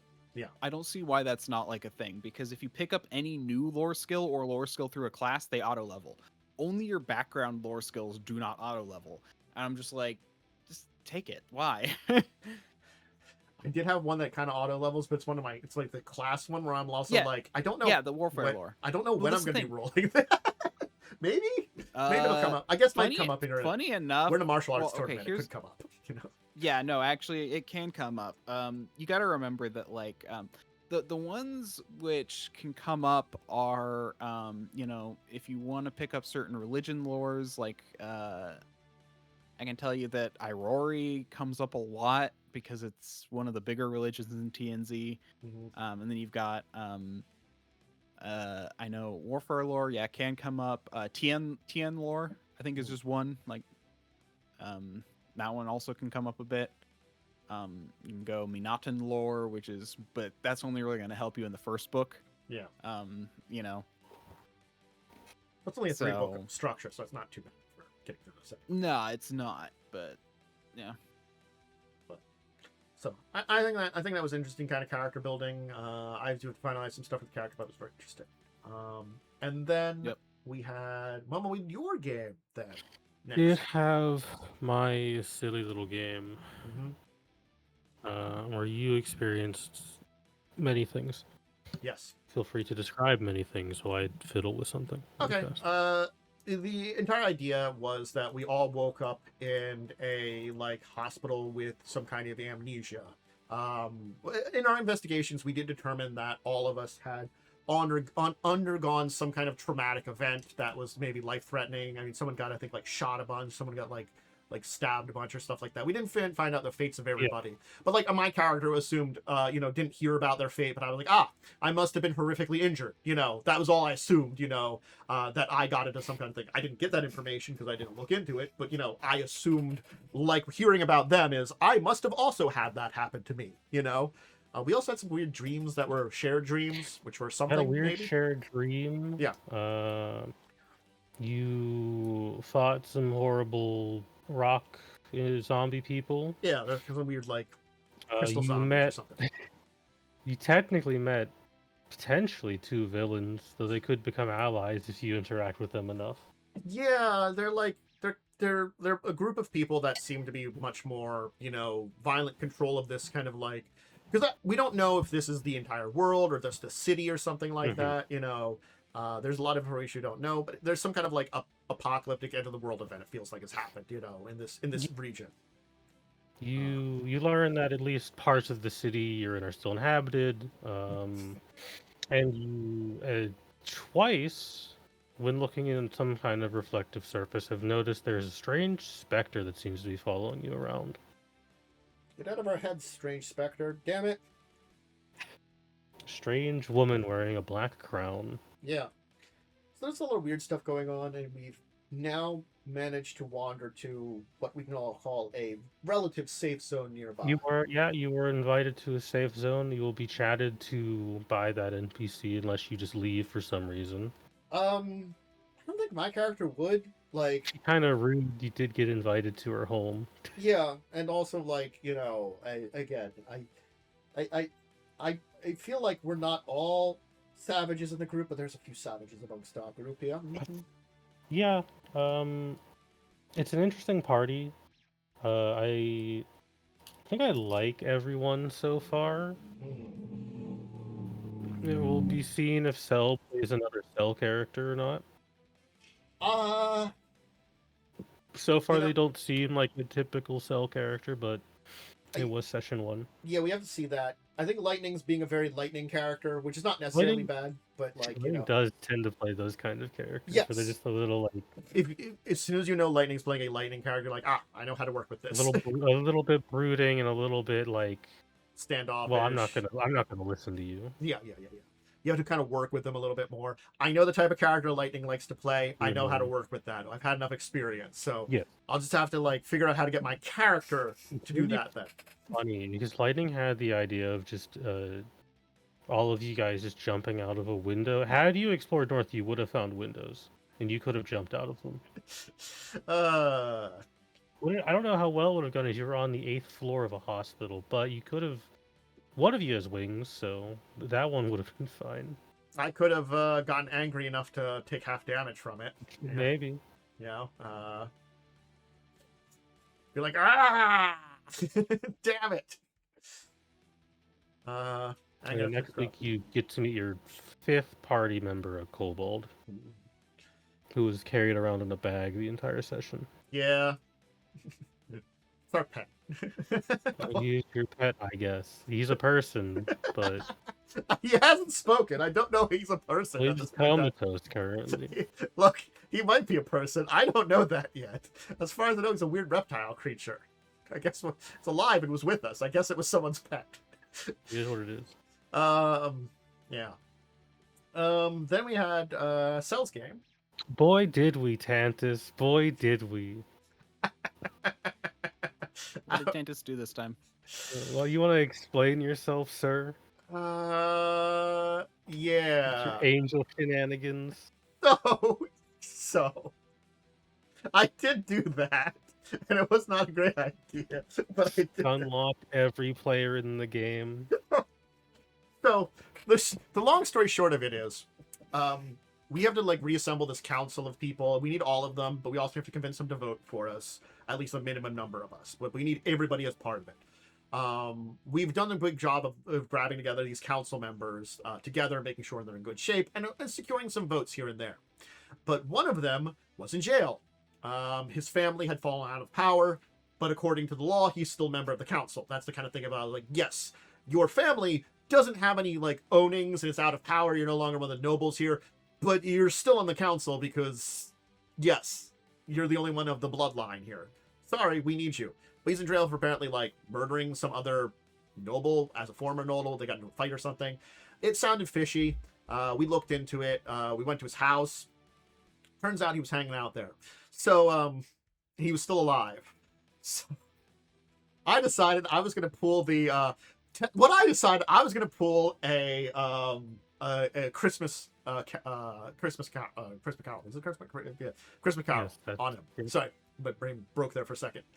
So I was going to go over there, and because my character is an Aasimar Oracle, who is very much so, I took the I have angel wings ability as one of my Aasimar feats. I wanted to, like, you know, do the, like, cast, like, light on my hood, do, like, the angelic come down and, like, tell him to repent and, like, confess his crimes and kind of stuff like that. And so I did that. And that was a thing I did. There was a solid 20 minutes of the session where we didn't know what to have you roll, so we just made you roll every charisma skill. It was very much so just coming down, woo, like heavens above, coming down to get this guy to try to repent. He got yelled at by the cops. So I didn't get yelled at by the cops. And no, it was really great. It's that Joe trying to reassure him some kind of spirit at the end there, and it was just like it was a little cherry on top of my cake I'd done here. It's like, thanks, Joe. It also went terribly. It's a very interesting idea. I respect it. It did stun lock everyone for about an hour. I'm not gonna lie. Part of me thought about banning that idea, but I started it, but I was like, nah, we're committing. You went too far already. I went too far already. Cops do have no sense of theater. But apparently, he's a Hell Knight. He doesn't have a sense of humor. It was a city that until recently was under the thrall of, you know, Cheliax and the Thrones. Yeah, we did start a revolution. So I guess we have to go and liberate the rest of the country or something. I don't know. Yeah, something like that. I've heard a lot of people say these last 2 books are kind of bad. Yep. And then we kind of like figured out some kind of gift for someone where we're combining. Yeah, like, I think we put money together to make like a 12k gold bribe, which is chump change at level 14. Then I think we were gonna capture some kind of creature to like give her to hunt or something. You know, go do something in the forest or whatever. Yeah. I don't know, man. the politics have fried my brain a little bit more than the 7-session mega dungeon. As someone that's just stepped in here into this like this thing, it's just like it's a You weird spot. unfortunately have entered the boring part of the campaign. It's not the worst. I'll say that. You know, it's not the worst that it could be. Definitely weird, and I can only hope my terrible decisions have helped. It was funny. Then we had Wednesday game, which Did have Wednesday. So yeah. we kind of completed the like. You are opening phases. Well, you are like kind of actually halfway done the adventure, technically, because there's only like 4 parts really? here. Yeah. Oh yeah, I mean this book. I assume this book ends at level 4. Yeah. So. Because usually, Pathfinder adventure structure, you play levels 1, 2, and 3, and then at the end of book 1, you're level 4. Yeah. So it has been a decent amount of like we've gone a bunch of sections here, but like as I said, like depending on how these go, they could last a little bit because it's sort of like you resolve the problem in town, which leads to some discoveries, and that's part 3. And after that, it's basically you also learn a little bit more about the goblin problem. Deal with the goblin problem.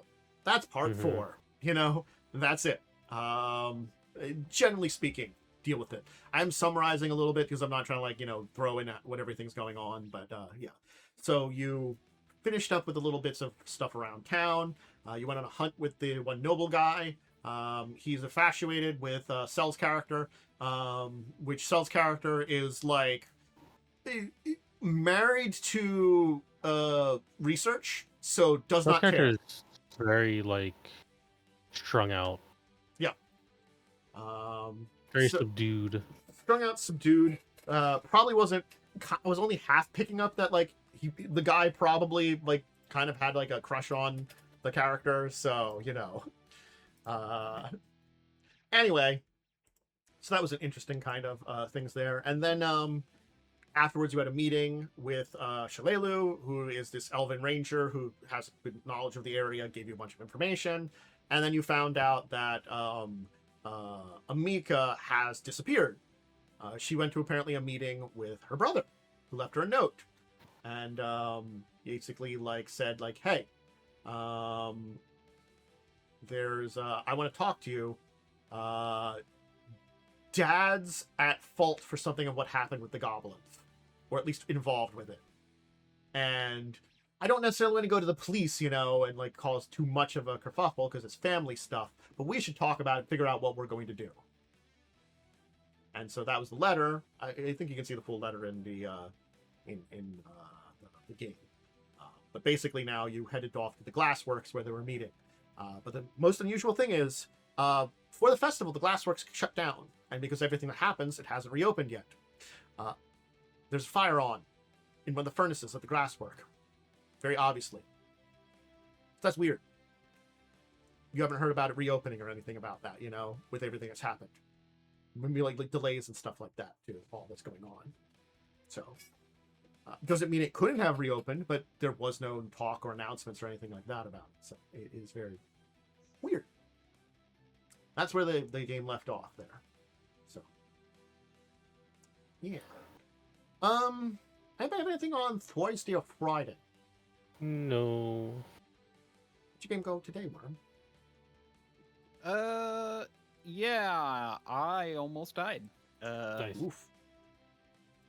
Yeah, so basically we ended last time with me backstabbing a lady. Because I'm a rogue. Well, I'm a rogue wizard. Yeah. And well, there was another person nearby. What I was planning to do was just move away so it couldn't be, fireballed and then cast like, a shield buff to like actually get good AC because I didn't have that set up yet. Well, one of them casts like a spell which really which is just kind of an annoyance and deals like 1 point of damage each round. The problem in 2E is if you cast any spell and take damage, if you're going to cast any spell and take damage, you automatically lose the spell.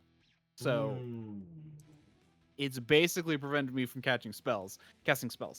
And at first it was like, oh, it seems to be going for this person, and then they moved away, and I'm like, okay, thanks.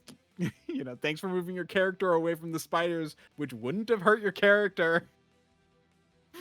And then while I was trying to figure out how to deal with that, I got ganged up on by 2 enemies who came in. One of the people summoned 2 Varoks.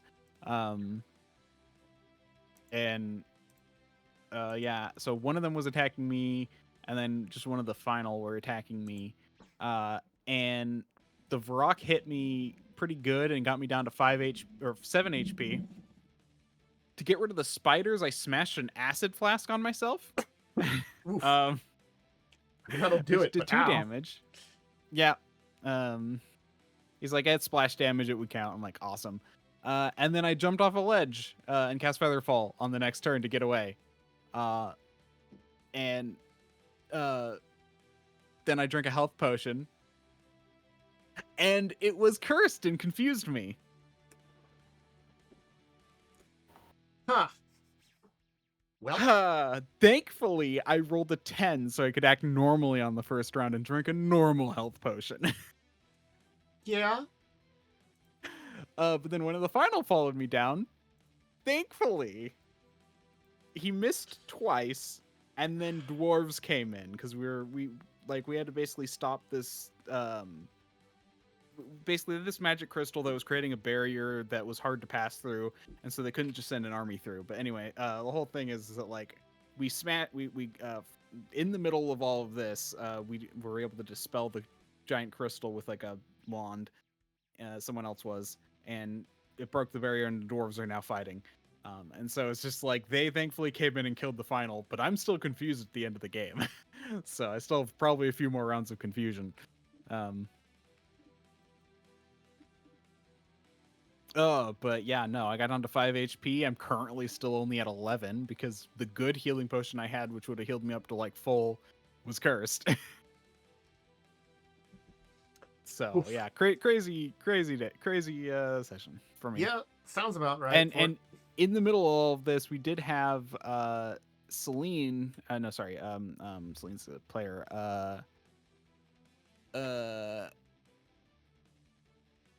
What is it? No, yeah, I think it is Celine. Hold on.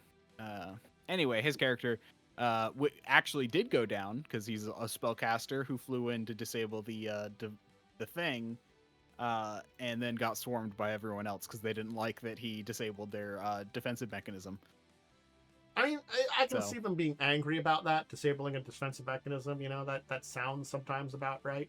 So, so he went down, but he didn't die, as far as I'm aware. I think he still might be bleeding out. Thankfully, our GM uses the optional rule of you have to get to like -10 to die. Not negative like HP, -10. That's it. That is like an optional rule in 2E. In the AD&D 2E. I keep forgetting that's an optional rule in 2E. I really do forget that's an optional rule in 2E. So it allows you to actually be stabilized. Man, 2E, every time you mention some things and I'm like, oh yeah, I forgot all about that. Oh, 2E. You certainly were a system. Yep. For better or worse. Well, I like some things about it. I actually like how freeform it is. It's a lot less like by having like the rules be very loose.